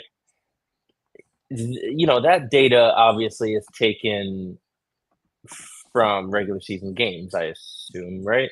Yeah, that's regular season stats right there. Yes. Right. Although to be fair, the ones about Alonso that included the playoff game too. Okay. What I'm saying is that so far we have seen results that have been really surprising with Columbus going out against Red Bulls. Yeah. Oh goodness. So I'm just saying that we might be in for a surprise with this one too. Now, here's my question for you. If this game goes to a shootout, would you be okay with that? Yeah, absolutely. Because we have we have what I think is the best goalkeeper in the league. Genuinely. And when I say best, I mean not ceiling, not talent, not cumulative talent. I mean and maybe in those categories as well. But I mean, form-wise, this has just been his season, and it will continue to be his season as long as he plays games. He really, I don't know what mode he's in, but he's just got some sort of clarity on how to do his job well. Sure, and I don't think there's much that'll shake him from that. And there've been many things that have happened that could have shaken him in his form, and he hasn't. His form hasn't shaken at all. So I think of all the my days. It's getting crazy right now. Yeah, 55 minutes in. He's been the only consistent factor this season. And thus I have full confidence in him going into a shootout. Even if we lose, even if they lose in that shootout, I still have full confidence in him. See, Matt Freeze right now has allowed 4 out of 5 during the regular season on PKs. So he has 1 save and 4 goals allowed. Cincinnati. Where am I looking for Cincinnati? Keaton got away with a push there in the box, kind of. Not not an aggressive, cynical one, but he got away with one there for sure. It could have been interpreted wrong. Yeah, Celentano has 5 goals allowed in 5 shots. So technically, Matt Freeze has a slightly better number as far as PK goes. But honestly, 4 out of 5 to 5 out of 5 isn't really that much of a difference. Yeah, the margin is so slim. Yeah, exactly. Yeah. Sorry, I cut you off there. I'm sorry about that. No, you didn't. No, it's fine. It's fine. But yeah, I have full confidence in him. I really do. It's and the best part is, for as good as he's been this season, it has just been this season, right? So the best, we haven't even seen his best. He's only going to get better. Yeah. And goalkeepers they age like wine, not like bread. Wingers age like bread. I've heard age like milk, but age like bread also works too. You just age of mold. You have them for like a week before those knees start to get moldy. Yeah. Um, but yeah, so Matt, for as long as he's playing games, and like I said, as a goalkeeper, they just get better with age, don't they? Mhm. So it's I'm locked in to see how he develops. I'm locked, and I know he's going to develop and just become even more potent, probably, with the ball at his feet, or just become a better penalty saver, or you know what I mean? Like I'm really excited to see what his ceiling is. Sure. Shots are I've been having some. Huh? No, go ahead. I'm just throwing a random stat out there. You already have it. What's the stat? I was going to say shots are now 10-3 in favor of Cincy. 2-0 on goal. So NYCFC still does not have a shot on goal yet. Oh, good try. Keaton, good try. I would sub Hannes. You think so? Yeah, I would sub Hannes, and I would actually bring in Munsef. As a winger? Probably as a striker and move Alonso out to the right wing. Mm-hmm. But like have it be a lopsided 4-2-3-1, so it kind of in possession looks like a two striker kind of thing where Alonso comes more narrow, and you know what I mean? Oh, that's a serious foul. What the heck? He's gonna trip him like that's a yellow. Yeah. Give him a yellow. The heck is that? No, it was still a foul just the same, so it wasn't, So that's so cynical. Like you're tripping. It's a blatant trip. You're not going for the ball at all. Oh wow, that's okay. I mean, New York got away with one in the box earlier, so why not? Yeah, it washes out sometimes. But that was the weird thing. Also, we had to vote for we had to vote for Coach of the Year, MVP, things like this. Cujo was my MVP, but then we had to basically break down like Official of the Year, Assistant VAR of the Year, and I'm just like, dude, I don't know who any of these people are. Ball boy of the year. Really, flag dude on the side, water boy of the year, and it's like, oh my god, I have no idea. Assistant, that is so funny. Oh my days. I mean, yeah, like some of it's easy, Coach of the Year or like Goalkeeper of the Year. Fine, I can live with it. But then it was just like breaking down this weird, Kit Man of the Year. It's like, dude, I don't know. Could you imagine the assistant? What was it? Assistant VAR? Could you imagine the assistant VAR bragging after he won? He's just like, hey, he's like, do you guys notice anything different? I just got like the number one VAR, it's the number one APR. You know what's funny? I should probably look that up to find out A, who won, and B, if I voted for them. I sure as shit have no idea what voted for. But here's the funny thing, because it was the the NASR, the National Association of Soccer Reporter voting, and it was just you go through the list and it was like, okay, this isn't bad. There's only like 6 questions. I get to the bottom, it's page 1 of 11. I'm like, what the shit? It took me like 10 minutes to get through like the first part of it. It's like, okay, cool, that wasn't bad. And then, like I said, there was 10 more pages of this thing, and I'm like, my god.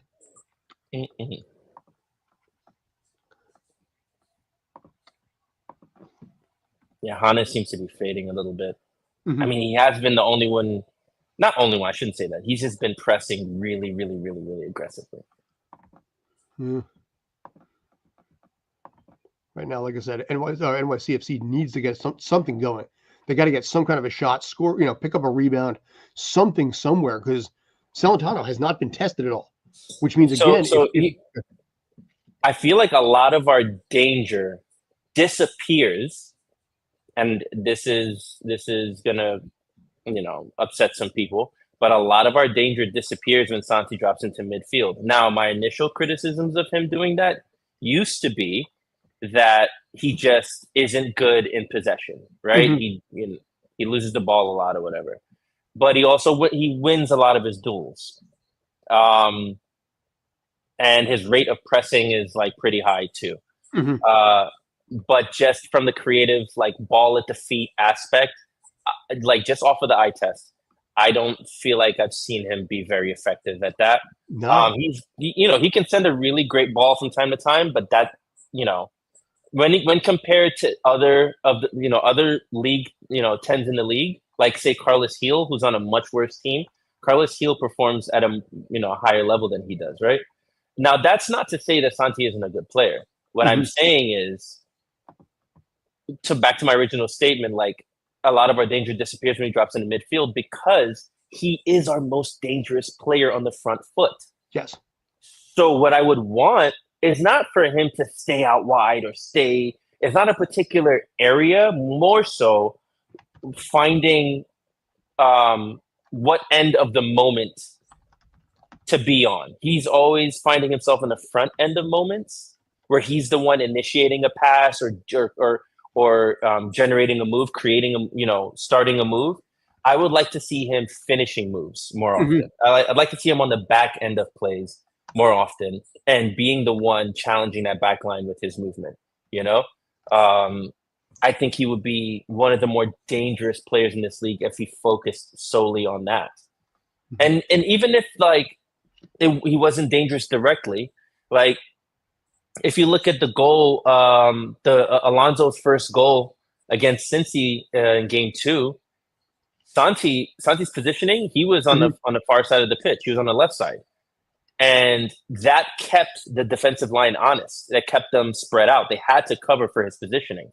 And so that allowed for Micha to get on the overlap, for Maxi to overload that space, and for the cutback to happen towards Alonso in the penalty spot where there was no one marking him because they were just so spread out, having to account for players on either side of the goal. And when Santi's attacking from up the gut, sorry, I'm ranting, but just to round it out, when Santi's attacking from the middle, when he's on the front end of plays, that danger is just not present. And it makes it a lot harder for Alonso and Maxi to find the space in the room and the time to be able to come off with plays like that. So. But Acosta's pissed off about a foul that just basically, he's always pissed off. He's always pissed. Yeah. Well, dude, one team, like I said, is going home tonight. Right. Yeah, true. But yeah, 60 now in the 64th minute at this point, still no score. Still only a combined 2 shots on goal between the two teams. So it's reminiscent of the first game, the first Cincy game a week and a half ago. Like that right there, that pass to him. Yeah. Way more of those because he's just got the engine for it. Keep running at them, keep sending him the ball. Something's going to happen at some point, He's just danger incarnate. This is going to sound weird, but I wonder to a small degree if part of Keaton's challenge this year is new fatherhood on top of it. He became a dad. So, okay, I see what you're saying. Like the demands of fatherhood and yeah, I hear listen, I could be wrong, and I'm not and believe me, I am not by any stretch judging at all. But I'm just saying that in this case here, that takes a lot on any new parent in general. Yeah, that's real life, right? Real life. Yeah, these are all men with entire lives outside this football pitch. So yeah, of course, sometimes that stuff bleeds over onto the pitch. I'm sure it plays a role. Like there was also, I remember there was some sort of report that came out or some rumor rather, not report. It was a rumor that Hannes was dealing with some sort of personal family thing, and that explained that form dip. And that's why I give him some grace with that. I'm not entirely, overly critical with that, but that's what I'd heard. That was sort of a rumor, and I don't remember what came out of that, but it did seem like he was not in great spirits. So it might have been homesickness, it might have been whatever. His girlfriend, as far as I'm aware, came with him. So if she's getting homesick, that could be a problem too. Because we'll say happy wife, happy life, but also happy girlfriend. However the phrase is going to work out that way. And if she came across Europe to the States for him, and she's getting homesick or whatever the case may be, I mean that'll bleed over too. Happy girl, peaceful world. There we go. Yeah. So, but yeah, 66 minutes in right now. No reaction out of you. So clearly, whatever's going to happen with this free kick isn't much of anything. Yes. Bad delivery. Yeah, Hannes. I'd sub Hannes. Hmm. No, Right. no slight to him. It's more so just Well, neither. just to get some energy out there. I bring on Ojeda. No, I'm lying. Not Munsef, Ojeda, because Ojeda Mhm. presses really well too, and that's really what my intention was by saying Munsef is to. Mhm. The game seems to have slowed down a bit. The gaps have seemed to, as a result, open up a little bit more, and that's a kind of game state where you fall asleep and you get some sort of lucky counter, Sure. you know. But when Pablo you have Buca. when you That's when kind you bring Munsef on, he brings up the energy. So, sure. good try, Santi. I mean, it's a At little wacky shot, but good try. least you're putting the ball towards the net, but it's a shot, but not a shot on goal. It's still without a shot on goal at this point. Pablo Buca, by the way, of Cincy, also picked up a yellow card about 2 minutes ago. Mm. So that could play a factor at this point. Both teams now have one player with a yellow. Keaton being the other one who picked it up early on. Then shot of.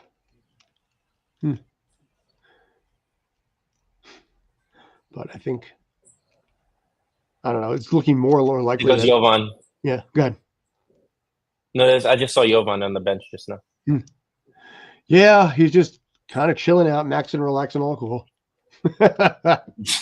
But 68 minutes in, still no score, still no shot on goal for NYCFC.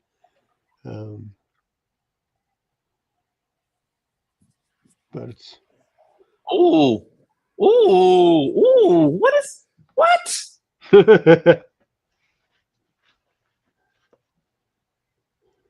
yeah, I think NYCFC is due for a sub at this point. He's got to do something. Surprisingly, no team has subbed yet, either side. Yeah, So I think to their credit, it does not feel too much like anyone's been the game. The game is competitive. It's what I mean. Like they're not dragging ass. They're actually all competing. So, oh, that's an accidental handball. That's not intentional. Cut that out. Yeah. Closing in on 70 minutes at this point now. I almost wonder if both teams, if it starts getting to 85, I wonder if both teams will kind of just unofficially call a small truce and just go for the PK. But of course, the winner of this will face the Red Bulls at home, single elimination at that point. So, everybody on RBNY is watching this game. Do you feel? I like to observe because sometimes a rivalry can come out of nothing. Sometimes just a heated game or a heated series over the course of a season, and suddenly now this team is one that you guys they're just a known rival, right? There's nothing geographic about it. An example of that would be Orlando, right?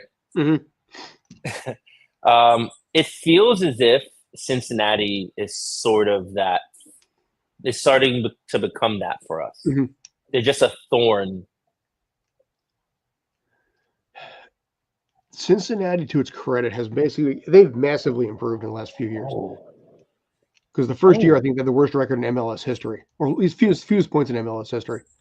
And then to see the turnaround that they've had to become a team that, by all accounts, should have won the Eastern Conference Finals last year, but let it in with one own goal, and then the tidal wave the floodgates just opened, and Columbus ended up winning that game. But Cincy was my original pick to start the season as MLS Cup champions after what happened last year. I'm not so sure.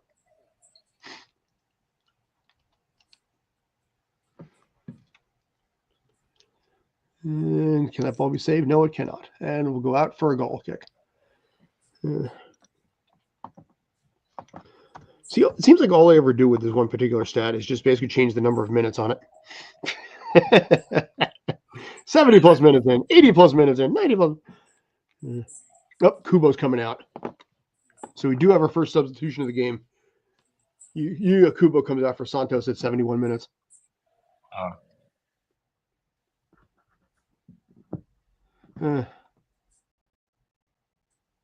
Okay.素晴らしいの game を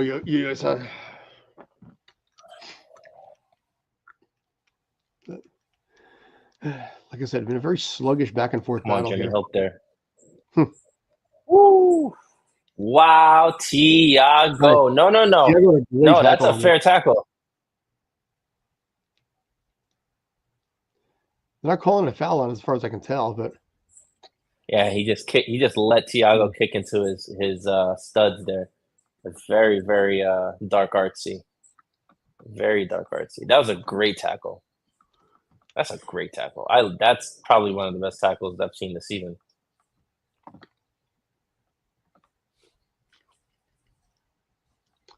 you see, it's funny, I don't have Thiago's numbers as far as tackles goes, but James Sands is actually tied for third in the league this year with 81 tackles. Oh, dude, he's amazing. 81 tackles, 57 wins. Sorry, 54 wins. Dang. Yeah.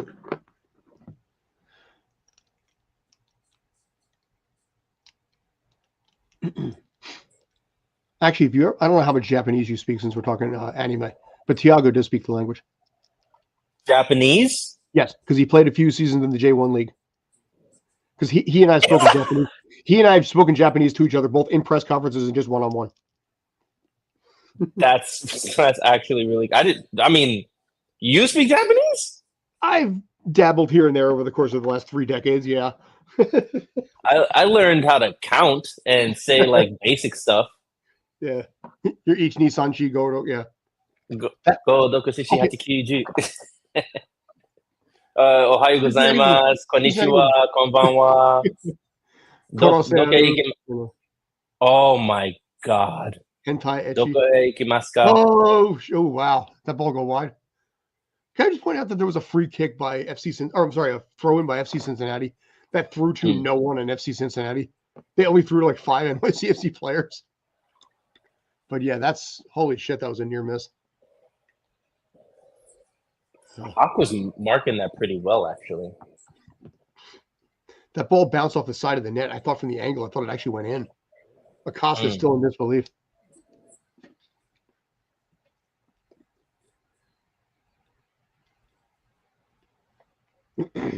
For the record, I'd love to see Atlanta pull off an upset tonight. Oh yeah, I think that would be hilarious. You know, Don Garber and all of MLS will start probably crying into their brains will melt. Yeah. Oh wow, this could be it right here, huh? Yeah. This could really be like the end of the season. Cincy is really starting to press, and I think they're starting to find their form. So it almost has this weird like when not if feel to it. Wow. What is that, Lucho Acosta? Like, why are you running in his way? I'm sorry to be yelling, but no, it's okay. Freeze with yet another save though. 4 saves on the night.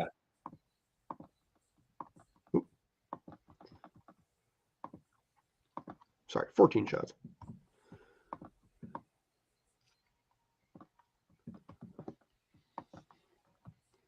Yeah. NYCFC has less shots than FC Cincinnati has shots on goal at this point. That is a bad sign. NYCFC again? Since FC Cincinnati has more shots on goal than NYCFC has shots, period. Okay, Perea. Oh, for Hannes Wolf. That's a good sub. That's a good sub. We talked about Hannes coming out. Yeah. Perea is a good choice in this case, and fresh legs will do some good there. Sure, yeah. Yeah. I just want to know what's the shift here? What's the shift here? Is it Jimmy? What's the shift here?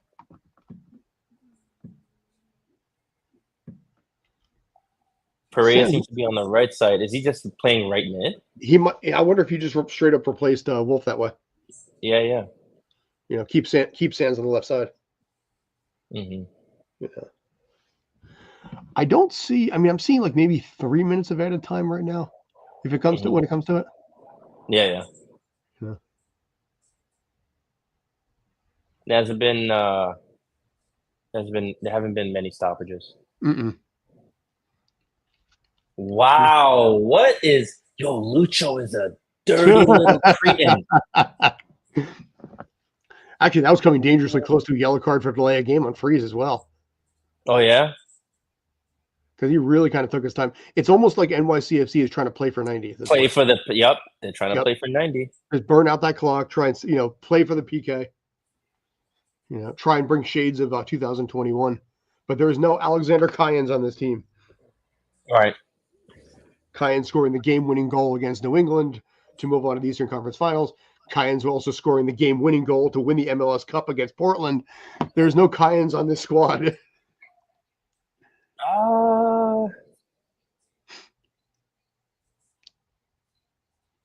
Thiago?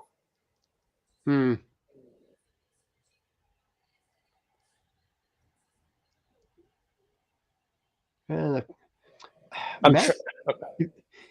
if there's a shortfall to Matt Freese's game that I've noticed this year, is that he has very, very bad success on passes over 30 yards. His statistics are very, very low there. Oh, come on, Alonso. I agree with that, by the way. That's what I mean. Those are the parts of his game that I think he could and should develop, Mm-hmm. Yeah. Come on. These are the stats I'm usually pretty slow to put on Twitter. For certain fans that are just like, see, ah. Yeah. Come on. Come on. Ball stuck in the midfield right now, 78 minutes in. NYCFC is still without a shot on goal. Celentano has basically been able to take a nap back there. Since he trips over their own player, and we have a stoppage. Currently 94 people tuning in at this point. That's not a bad number. I'll take it. But yeah, Santos, who came in for Yuya Kubo a few minutes ago, is now down at the moment.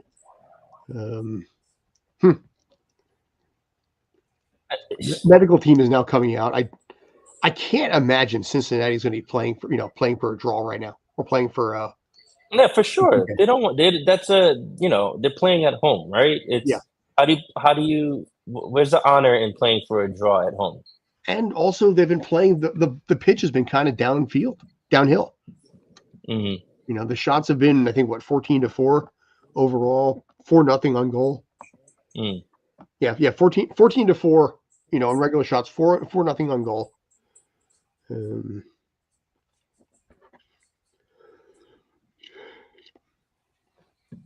Statistically speaking, it's looking more and more likely like a draw. We're going to a PK per the Google stats anyway. 61% chance for that. I'm trying to understand this. What's the tactical intention with Pereira on the wing? Like, he profiles, for me, has always profiled as a 6, right? Or at best an 8. If he is now, I know. Go ahead. No, I was just saying, I know 8s can sometimes, they're half wingers, right? They're half space dwellers and whatever. And I think ultimately that's what he is. But I don't know. I don't think he's shown. I don't know. What were you going to say? I was going to say, I don't know if it's maybe necessarily him so much there, as opposed to not upsetting the apple cart and everyone else. Okay. If Sands and Keaton and all the rest of them are playing that system and they have a gel in that system, they might be throwing him in as not going to say a seat filler, but basically, to not shift everybody around and have everybody have to readjust again. That could be the thought process. Since he again running the ball downfield and downhill in the process. Get back there. Get back home. I just feel like if you're gonna make a sub on some danger, right? And for me, that's Ojeda. 80 minutes now, 80 plus minutes in. Oh, don't do that! Don't do that! Don't call the. Oh! Let's go! All right. No what? Holy shit! Offside? Oh, finally getting a shot. They're calling it an offside. That they might throw that to VAR. I mean, it felt if I'm telling the truth, my gut felt like the pass to Alonso Mhm. was a little off. It was, ooh, yeah. He's off. He's off. Yeah. God damn it. Yeah. Okay. Yeah, I think you're right. They might go to VAR anyway at this point because it is that close, but that's literally the first chance that they have had tonight at all. Seriously, and it took all of 80 minutes. Yes. Yep. They're not even going to go to VAR. So, like I No, said, my gut told me he might have been off. it's funny. You're like I said, your stream is a few seconds ahead of mine. So how you Hmm. react gives me a preparation for what I'm in for. Good, bad, or ugly. It's hilarious. Yeah, I see your, there's a corner kick. I see your reaction. It's like, well, I already know what's going to happen now. Oh, jeez. I That's gotta. awesome. I love it. That was a great play from Santi too, man. Finally, the Is first there shot of is it. there a world where maybe he carries that ball a little bit longer, out wide, pulls that defender out from the middle, and then plays it across to Alonso? Maybe. Could be. I mean, if we're talking Perhaps. multiverse, that Good already step. happened. Good step. That's not a foul. Come on, Kevin. Come on, Kevin! Kevin. Oh, that was a bad pass. Yeah, you're right. And another yellow card. And Oh that is no. that is that is a Oh dangerous no. spot for a free Oh kick, though. no. Oh, a red card. Oh Oh, no. ooh. Wait, is that a red card? He No, brandished it for a he second. brandished it, but he pulled it back. Maybe he threatened with it. Maybe he threatened with No. the yellow, with the red. It's funny. I'm getting text updates from like the photographers and stuff too. Oh yeah. Yeah. Yeah.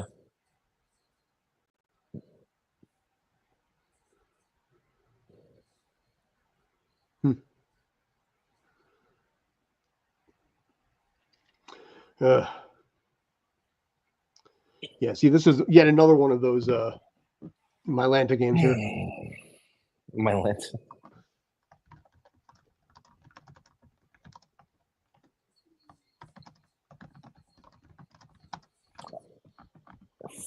$5.49.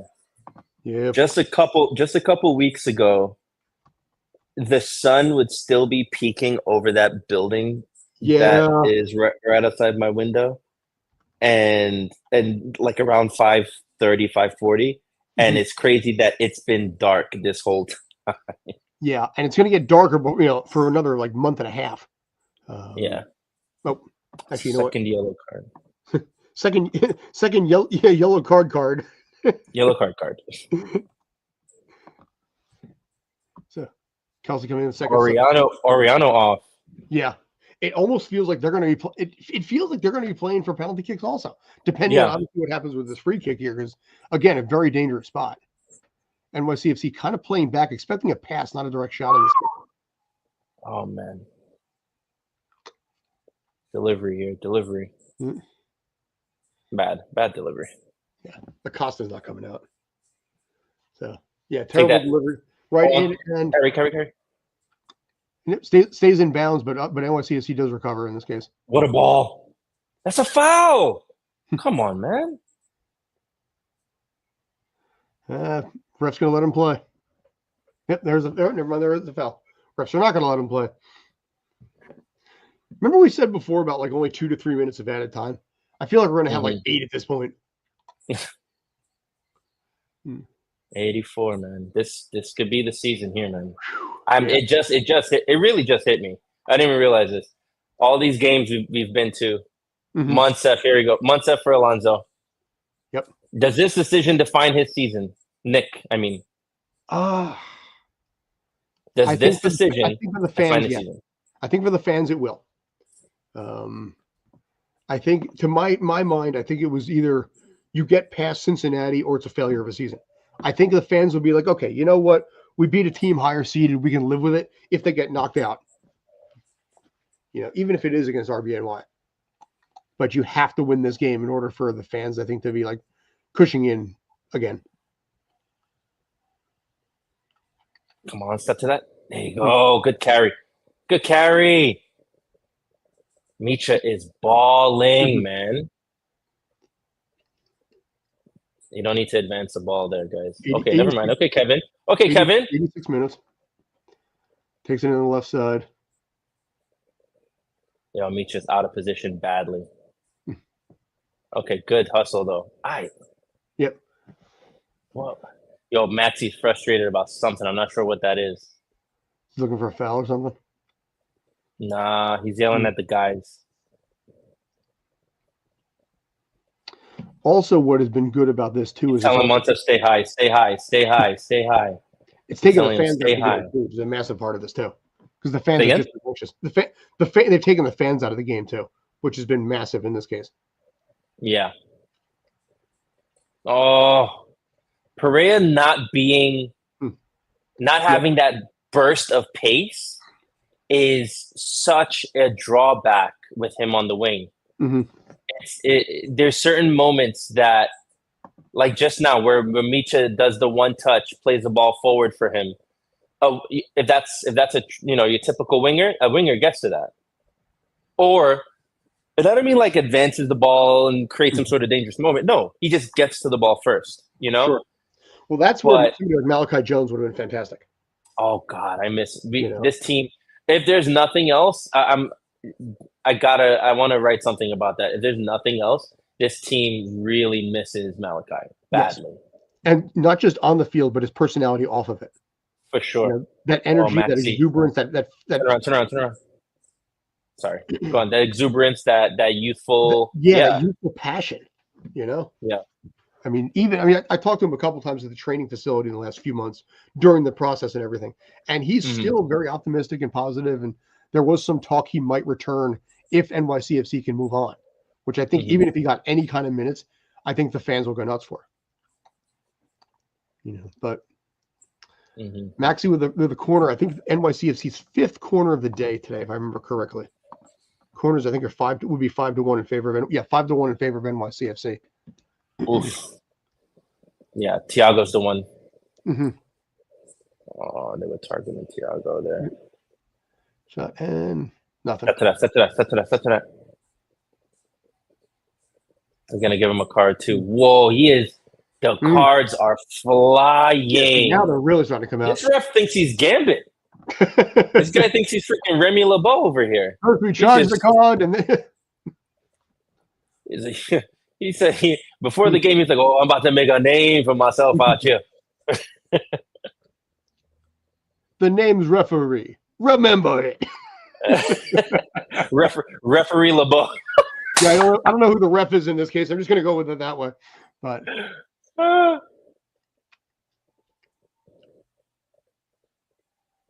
actually, yeah, we got to bring back people from X-Men '97 because we've had them on the shows before too. Oh yeah. And apparently, like the guy who voiced Sunspot is like really tight with Davion now. Ever since he came on our show, and we're talking about everything going on with everything. Him and Davion apparently are just like meshed. Who's the guy that was the voice of Darth Maul? Ray Park, Sam Witwer. Sam Witwer. Yeah, I would love to chat Star Wars with him. We didn't with him. Rob Manning, who you hadn't met, you were kind of the substitute last week. He has interviewed the guy who voiced Anakin, Matt Lanter. Oh wow! Yeah, because there was a movie screening. Yeah, Rob had a movie screening for some film that he was in with like Dennis Quaid, and Lanter was just there. So he's like, "All right, boom." Wow. Yeah. By the way, we're now 90 minutes in. Like I said, every 10 minutes, I just keep updating this little friggin' number.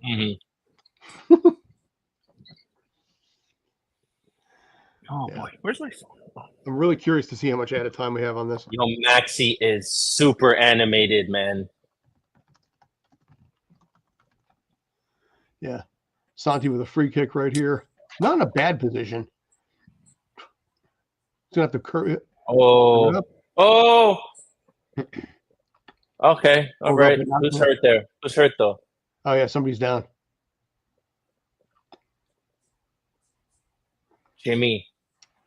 Is that Jim Sam? He just got it's a big old bump on his head, dude. There's a big old lump on his head. Right in the middle. Oh, dude, he got hit hard. hard. Oh yeah, the elbow right to the face. An elbow right above the eyeball, looks like. He got hit hard. They still haven't put up on screen yet how many minutes additional.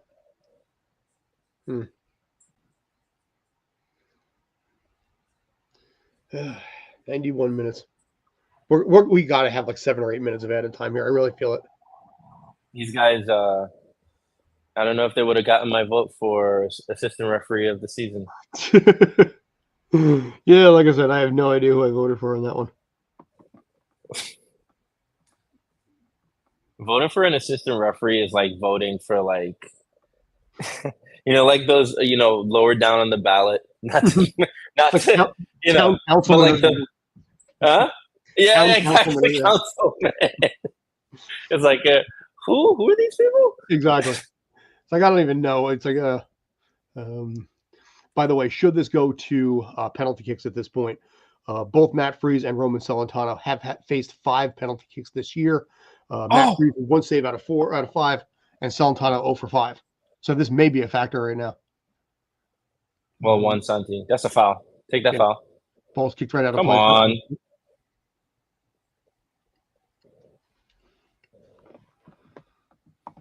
So, no, I do not know how many minutes of added time we have at this point.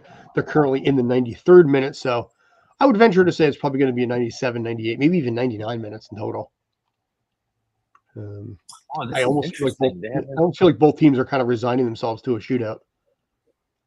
Right. Mm-hmm. Still no word on stoppage time just yet. No, which is weird. You put that on screen almost immediately. Mm-hmm. Meanwhile, Red Bulls are just like, take as much time as you want. Burn as much energy as you need for this. Okay, we'll wait this out. No one's in my headcanon. No one remembered to keep track of stoppages. Yeah. So they're all like, who's on first? What's on second right now? Yeah. Thiago's down. Looks like a shin. It was a shin or hamstring. Oh, they're only seeing 5 minutes of added time. That's interesting. 2 more minutes and then shootout. Yeah. So it really might just be a shootout. Closing on 94. So they might add it out a little bit to 96, 97, just with the stoppage right here with Thiago. But again, it's just, I know a lot of fans don't like penalty shootouts. I love the crap out of them. I really do. Yeah. I can't not. I can't not. And the reason why I like a shootout is, like in the 90 minutes that you get to play, goalkeepers absolutely play a role. They can decide a game, but in a penalty shootout, it's like just them. A penalty shootout is not for the people shooting at all. Anyone can score a goal from a penalty. I shouldn't say that. That's a huge understatement, but you know what I'm saying. It's like shooting the penalty it's black and white. It goes in or it doesn't. Exactly. But as a keeper, you're the one deciding that. Yes. So it's definitely their moment to put a stamp on the game and decide it when it hasn't been decided in 90 minutes. And that's why I have faith in Matt, because he does that during the regular run of play. He decides the game with the saves that he makes. Sure. Yeah. Hack just taking the ball, just drilling it downfield, good 50, 60 yards. Right. So, yeah, now well done. Well done. Again, no pace. He sends that ball to a Pereira who just got on the pitch, 10 minutes ago? Sure. And he looks tired. And it's not that he is tired. It's just for that position, he's too slow. Well, he's also doing his job, too. Keep the ball on the other side of the field. So it's not the worst thing. I mean, it's not a scoring chance, but at least you're not making a mistake and giving up a goal. That's true. So, is it his prime? Here we are in 95th minute. Yep, 95th minute. Like I said, it might go to 97, 98. Some pissed off fan, the girl in the front row is just looking at this team being like, I really wish I wasn't here right now. My boyfriend made me go to this thing, told me there'd be sexy men running around in shorts. That's the weird thing when you've been in locker rooms. You have seen what these guys look like naked. Yeah, that's that. I'm. I've heard a lot of complaints about us not being able to go into the locker rooms anymore. Mhm. And for me, it's like, no, give them their privacy. Yes. Let them change in peace. Yeah. How am I gonna ask you about the game when you're in your underwear? I don't know. Yeah. It's like you. Yeah. By the way, I see you completely naked right now. Wait. Here we are. Yep. Might have a last minute chance here. By the way, New York with a shot, basically line of the field. The aforementioned Perea. Doesn't look like there's going to be anything on this, but I don't know. I have no problem with the mix zone, just the same way that you do, because it's a safe haven. Technically, NASR rules, and I'm supposed to legally be like, against it. Oh, you know what? Why not? Why not? I love that from Keaton. Good try, Butter. Dude, you know what? You throw the ball on net. What do you got to lose? You burn some clock at the very least. Yeah, and that's I think that is literally their first shot on goal. It was right at the end, right there. Okay, so we are heading to a penalty shootout. Some questions got to be asked about, like, I know people think that it's a matter of the striker, and passes are bipartisan, right? It's the person receiving it, it's the person executing the pass, right? But I think a lot of the whole shots on goal thing, we need more players that can get some passes in there, because I don't know. I'm not sure if we have those type of role players. I remember, this is weird. It's been 3 years since I've seen NYCFC in a penalty shootout. This is funky for me right now, because, like I said, this is nerve-wracking as crap. If Maxi, can I ask you a question? Shoot. It's funny you say shoot. If Maxi makes his penalty, can we please? Does he beat the allegations? What about not being able to score?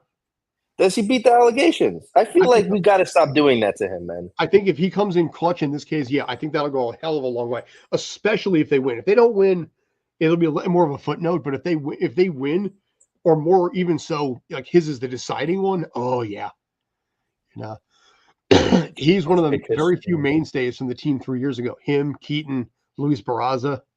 I'm trying to think who else at this point who was actually on that team back then. Sands, but. Oh, on the championship team? On the 2021 team when they had the 2 penalties. Oh, yeah, Thiago was there too. Yeah. I don't think he started, but he was there too. Thiago Martins was there. Yeah, you're right. Obviously Tavon. Yeah. But he's not playing. Barraza. Keaton was a part of that squad. Like I said, it's been such a turnover in the last 3 years. Yeah. Oh, obviously Santi. Yeah, I don't know if you said Santi or not. No, Santi came in 2022. No, no, he was there he won with them. Santi Rodriguez? He left and came back, I think. No. Oh, no, you're right. He was with 2021. My God, how dumb was I? Yeah, you're right. He left. No, what it was, he just played such a tertiary role to everything. He wasn't central to everything. He was, I think, like the 6th highest scorer, I think, with 2 goals. He tied with Maxi. In fairness, it's funny, with 2021, I really didn't know what I was in for at that point. Ironically, my first game was NYCFC versus FC Cincinnati. It was a 5-0 NYCFC win. But I had no idea what the hell I was doing back then. All right, here we go. Shootout time.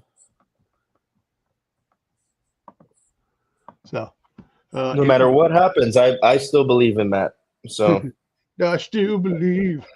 So. Alex said in our group chat, in our 5-borough group chat, one of our other guys said, I'm not too confident going into penalty shootouts in general. And Alex said, but this is how lore is built. Yeah. It's funny. I'm watching Matt Freese and Roman Celentano are having a great conversation on camera right now. And that was the same thing that Sean Johnson did with Matt Turner with the New England game. And I asked Sean Johnson about that. What the guys were talking about. If we talk to Matt Freese on the press conference, especially if they win, I am asking about that conversation, what they exactly talked about. Because there's a bond you're enemies, but at the same time, you understand the other person's situation. Yeah. You know? I mean, they literally fist bumped each other just now. Yeah. This is Yep. See a bro hug too. Yeah. So like this is, you know what? This is culminating Freeze's, not to put pressure on the moment for him, but it's like, you've had an amazing season. This could end the season right here. Mm-hmm. How is this playing out, Maddie? Who are you? Yeah. See, it's funny because you're going to get the response before I am. Okay. And 1-0. It's Lucho. Yep. Yeah. Well, yeah. Well, I would say you start with Lucho. Do you put your Lucho? Do you put him fifth, or do you put him first? No, I don't think you want to get out in front. Set a tone. Set a tone. Because also it takes the pressure away from the rest of the players to have to. So then Santi. So then Santi, right? Could be Santi. Yeah, I'm not sure. Yeah. So. Yeah, I will put Santi up first. This is our guy. Now, after everything, all the criticisms that I've had about Santi all season, this is a moment to shut me up. Mm-hmm.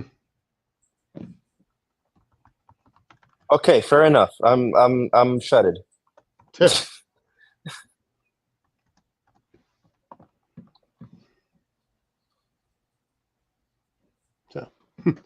getting a hug from Matt Freed. Yeah, this is going to be going right down to it. So, and now it's funny. The NYCFC app is just going to be giving me updates on every single thing that happens with this thing.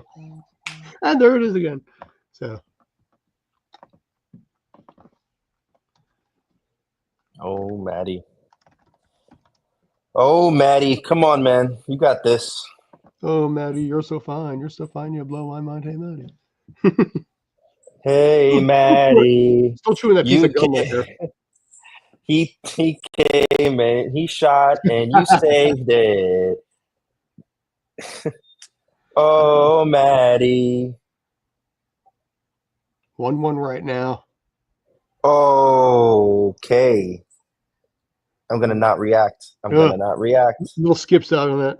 So I got to stop.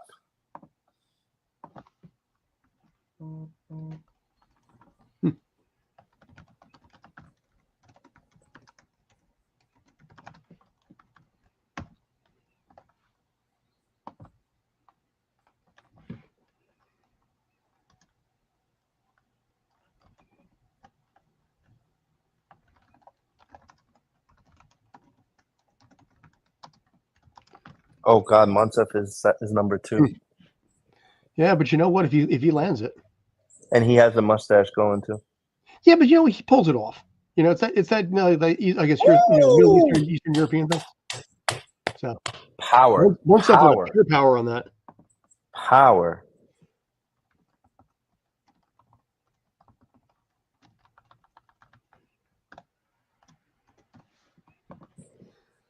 Damn good. Damn good. Way to shake off those demons, Monsef. Yeah. That was what Way to shake off those demons. Way to shake off those dang demons. I was about to cuss. So, penalty shootout right now. FC Cincinnati and NYCFC at 2 right now. Going into round 3 of a scheduled 5 to start. And will this be like the game against Orlando where it went like 8 rounds? Left-footed shot. Oh. And yep.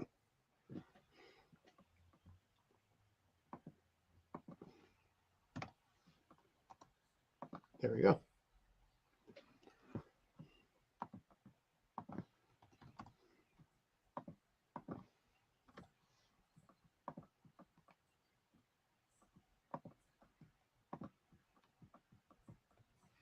So who do we have now for the bottom of the 3rd inning?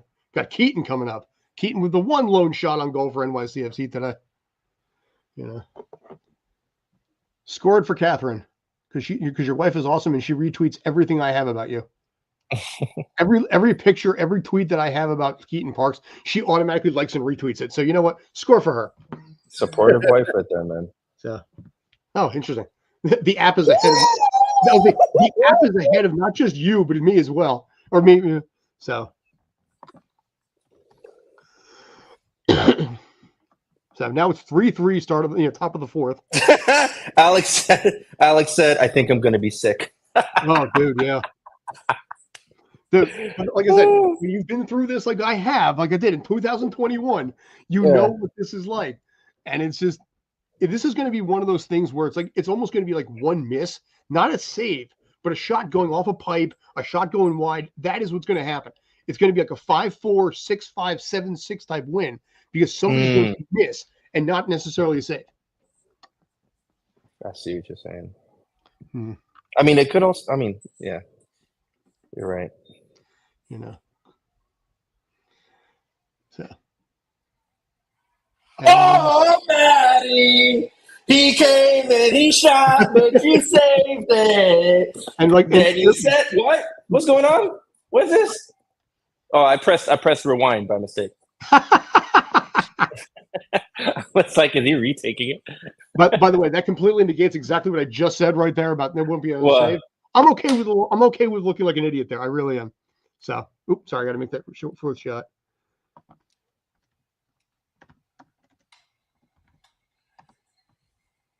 Then you sent him away, oh Maddie. Let's go. 3-3 at this point. Cincinnati with their first non-goal. So James Sands is upcoming with the chance. Come on, Dan. With the chance to get the lead in this case. Can he pull it off? And the shot is good. And it's only fitting that if Matt saves this, it's done, right? Yes. If Matt Freese makes us, if Cincy does not score, hey, he needs our spirit energy for the spirit bomb. Oh, Matt. Oh, Maddie. He came and he shot, but you saved it. Yeah. Let's give our energy. Oh, Maddie. Let's give our energy to Mr. Satan so he can beat Majin Buu. Jesus Christ.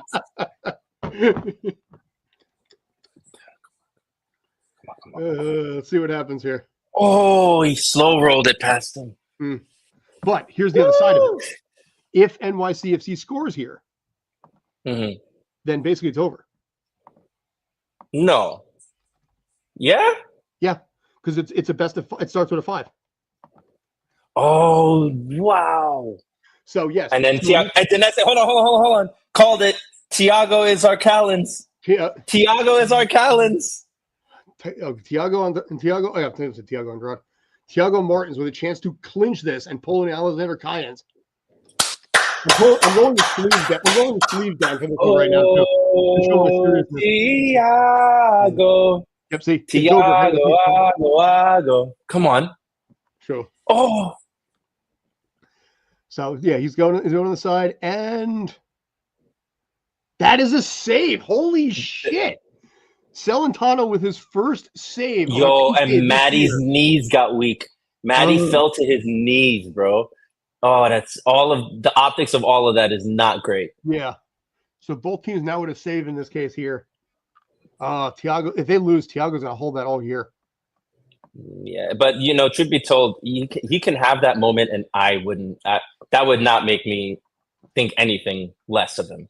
But he's been far and away one of our better players. Now it's best players, because again, if Cincy scores, then NYCFC has to score. The season's over, because now there's no more rounds. Cincinnati also probably did score too, so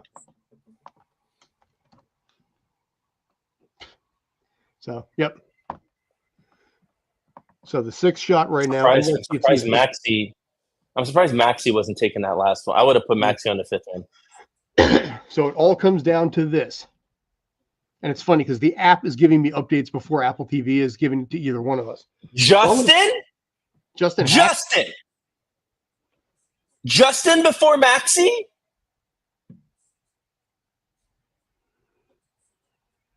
Justin Hack before Maxi Morales. You know what?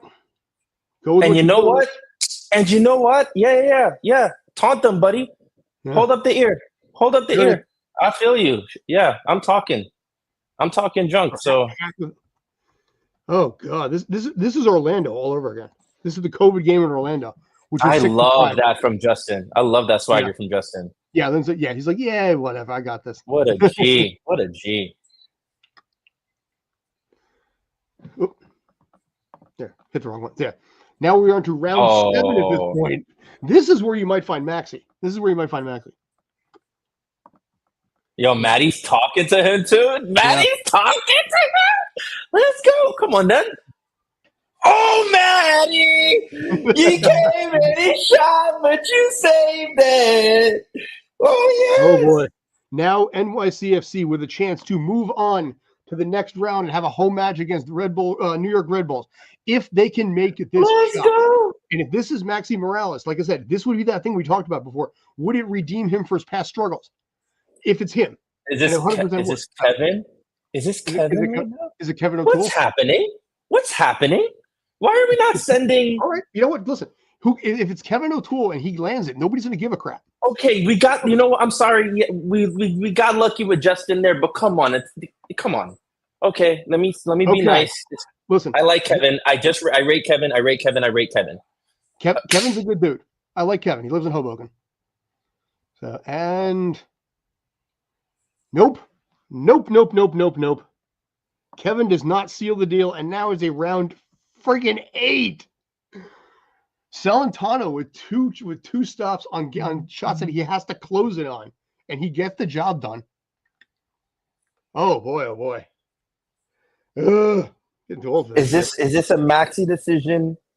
Is this the guy's decision? Like, I don't know. Where is Maxi? You're like, where is Maxi? Actually, for that matter, where are you? You're hiding.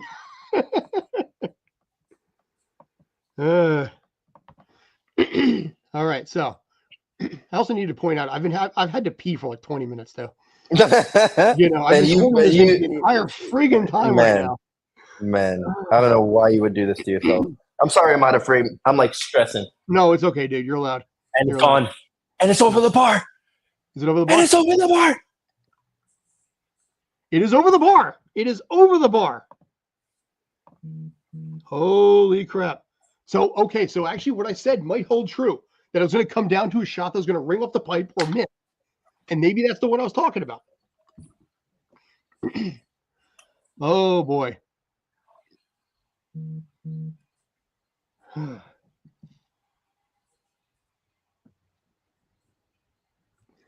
Yeah, this is the this is your Ewan McGregor moment of I'm getting too old for this shit. And yes, by the way, there's a reason I use that line, not Danny Glover. There's math, there's logic to this one. Because Ewan McGregor literally told him a couple months ago, I was like, I'm getting too old for this shit. And Perea with another shot over the net. Holy crap. Dude. It's like everybody's freaking out right now and freezing and can't lock this thing down.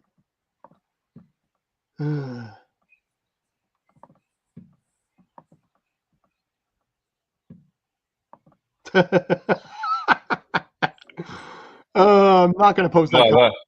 Sorry, Jay, I'm not going to post that comment. What? Hold on. Let me go see what he said. Not sure if you can.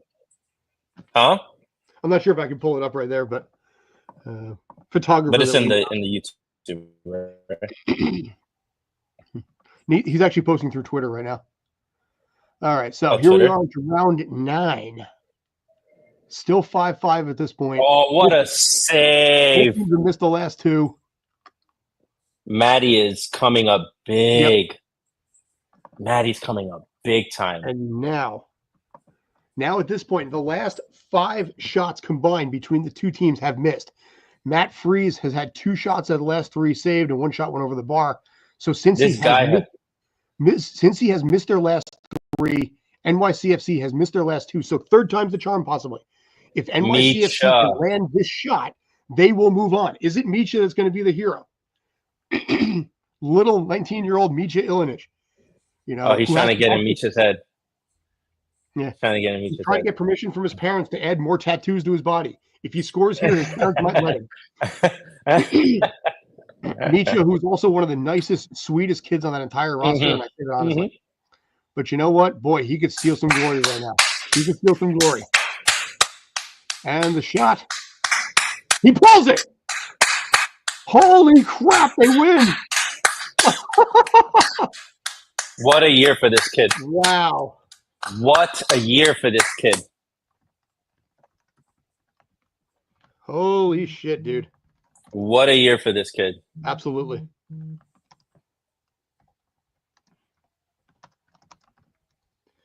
Wow. Okay, that is going to be a fun press conference when we're done with that, because there's few press conferences more than, worse than basically losing when your season's over.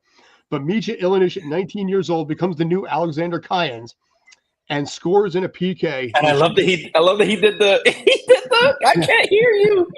I can't hear you. Oh, and Matty just picks him up and just carries him off, bear hugs from behind. And now my phone is literally lighting up right now. And showing fans from, I believe, the third rail. I cannot believe. Holy crap. NYCFC will be moving on and having a home match, by the way, at Citi Field the weekend of November 23rd or 24th. We don't know which game yet, but they will be playing at home against the New York Red Bulls in a single elimination at this point. So I think it's safe to say, and I did say, earlier on, that a successful season was to beat FC Cincinnati, and the fans would be like, you know what? Cushing in. I think this is going to be a Cushing in moment. Granted, a lot of my Lanta, maybe a little bit of alcohol in this case, maybe a couple shots of scotch to get through it. But NYCFC stuns FC Cincinnati with a 2-1 series win in a best-of-3, and they're moving on. They are moving on. And the Cinderella team kind of continues. Nick falls into success. Yes. He stumbles into success.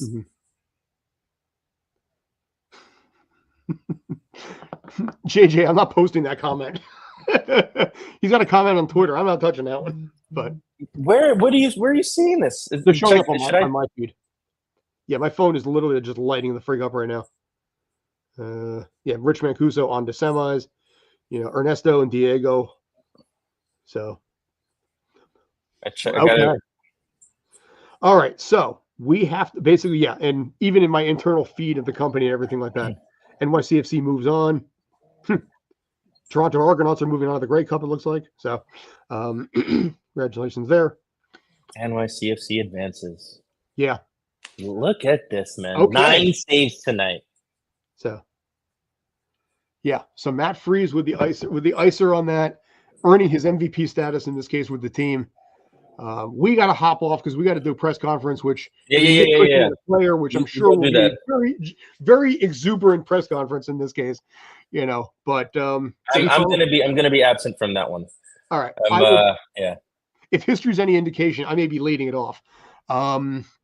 But I got to get running on that one. They've already sent the link over. But Haylon, any other thoughts in this case? Vamos Celestes. So, all right. So I'm going to wrap this up at this point. I'm Scott Churchson, Mr. Haylon Harroo. Esta noche tenemos a ganar. Wow, dude. Vamos. Oh my goodness. My goodness. And I think look at him. When it comes to NYCFC versus RBNY, I think it's a winnable match. Historically they've done well. Very much is. Should they just repeat what they did in that drubbing? Mm-hmm. Correa on the left. I don't know how, with Santi was unavailable for that match, so it does, it's a little different, but I don't see why they should do anything different, truthfully. I think. You go do the, what were you saying? In this case, I got to go do the press conference, but I mean, they'll figure it out because they still have almost 2 weeks before that next match. They have literally 2 weeks before that next match. So there's a lot of time in this case. That might be a match where both teams are going to be a little bit rusty, and it might be a little sluggish out of the chute, but they've played once at Citi Field. NYCFC did come out with a win at that home match. But the fact that they're playing at home for an RBNY game, I think is going to give them a distinct advantage. 65-35, I think is going to be in favor of NYCFC is my guess right now. Gotcha. Okay. All right. So thanks for always tuning in. I appreciate every one of you guys. I'm watching the numbers at this point. I'm going to take a screenshot of that. But anyway, I'm Scott Churchson. That's Mr. Haylon Harroo. Thanks as always. Tune in, by the way, to Stream Punk Soccer on YouTube because we will have the press conference from head coach Nick Cushing and whatever player is on there. I will be posting that as soon as I get it tonight. It's going to go up tonight. I'll post it on Twitter. I'll post it on Reddit. I'll post it on all these kind of things. You got any questions, drop me a message. I'm Scott. That's Haylon. Take care. Stay awesome.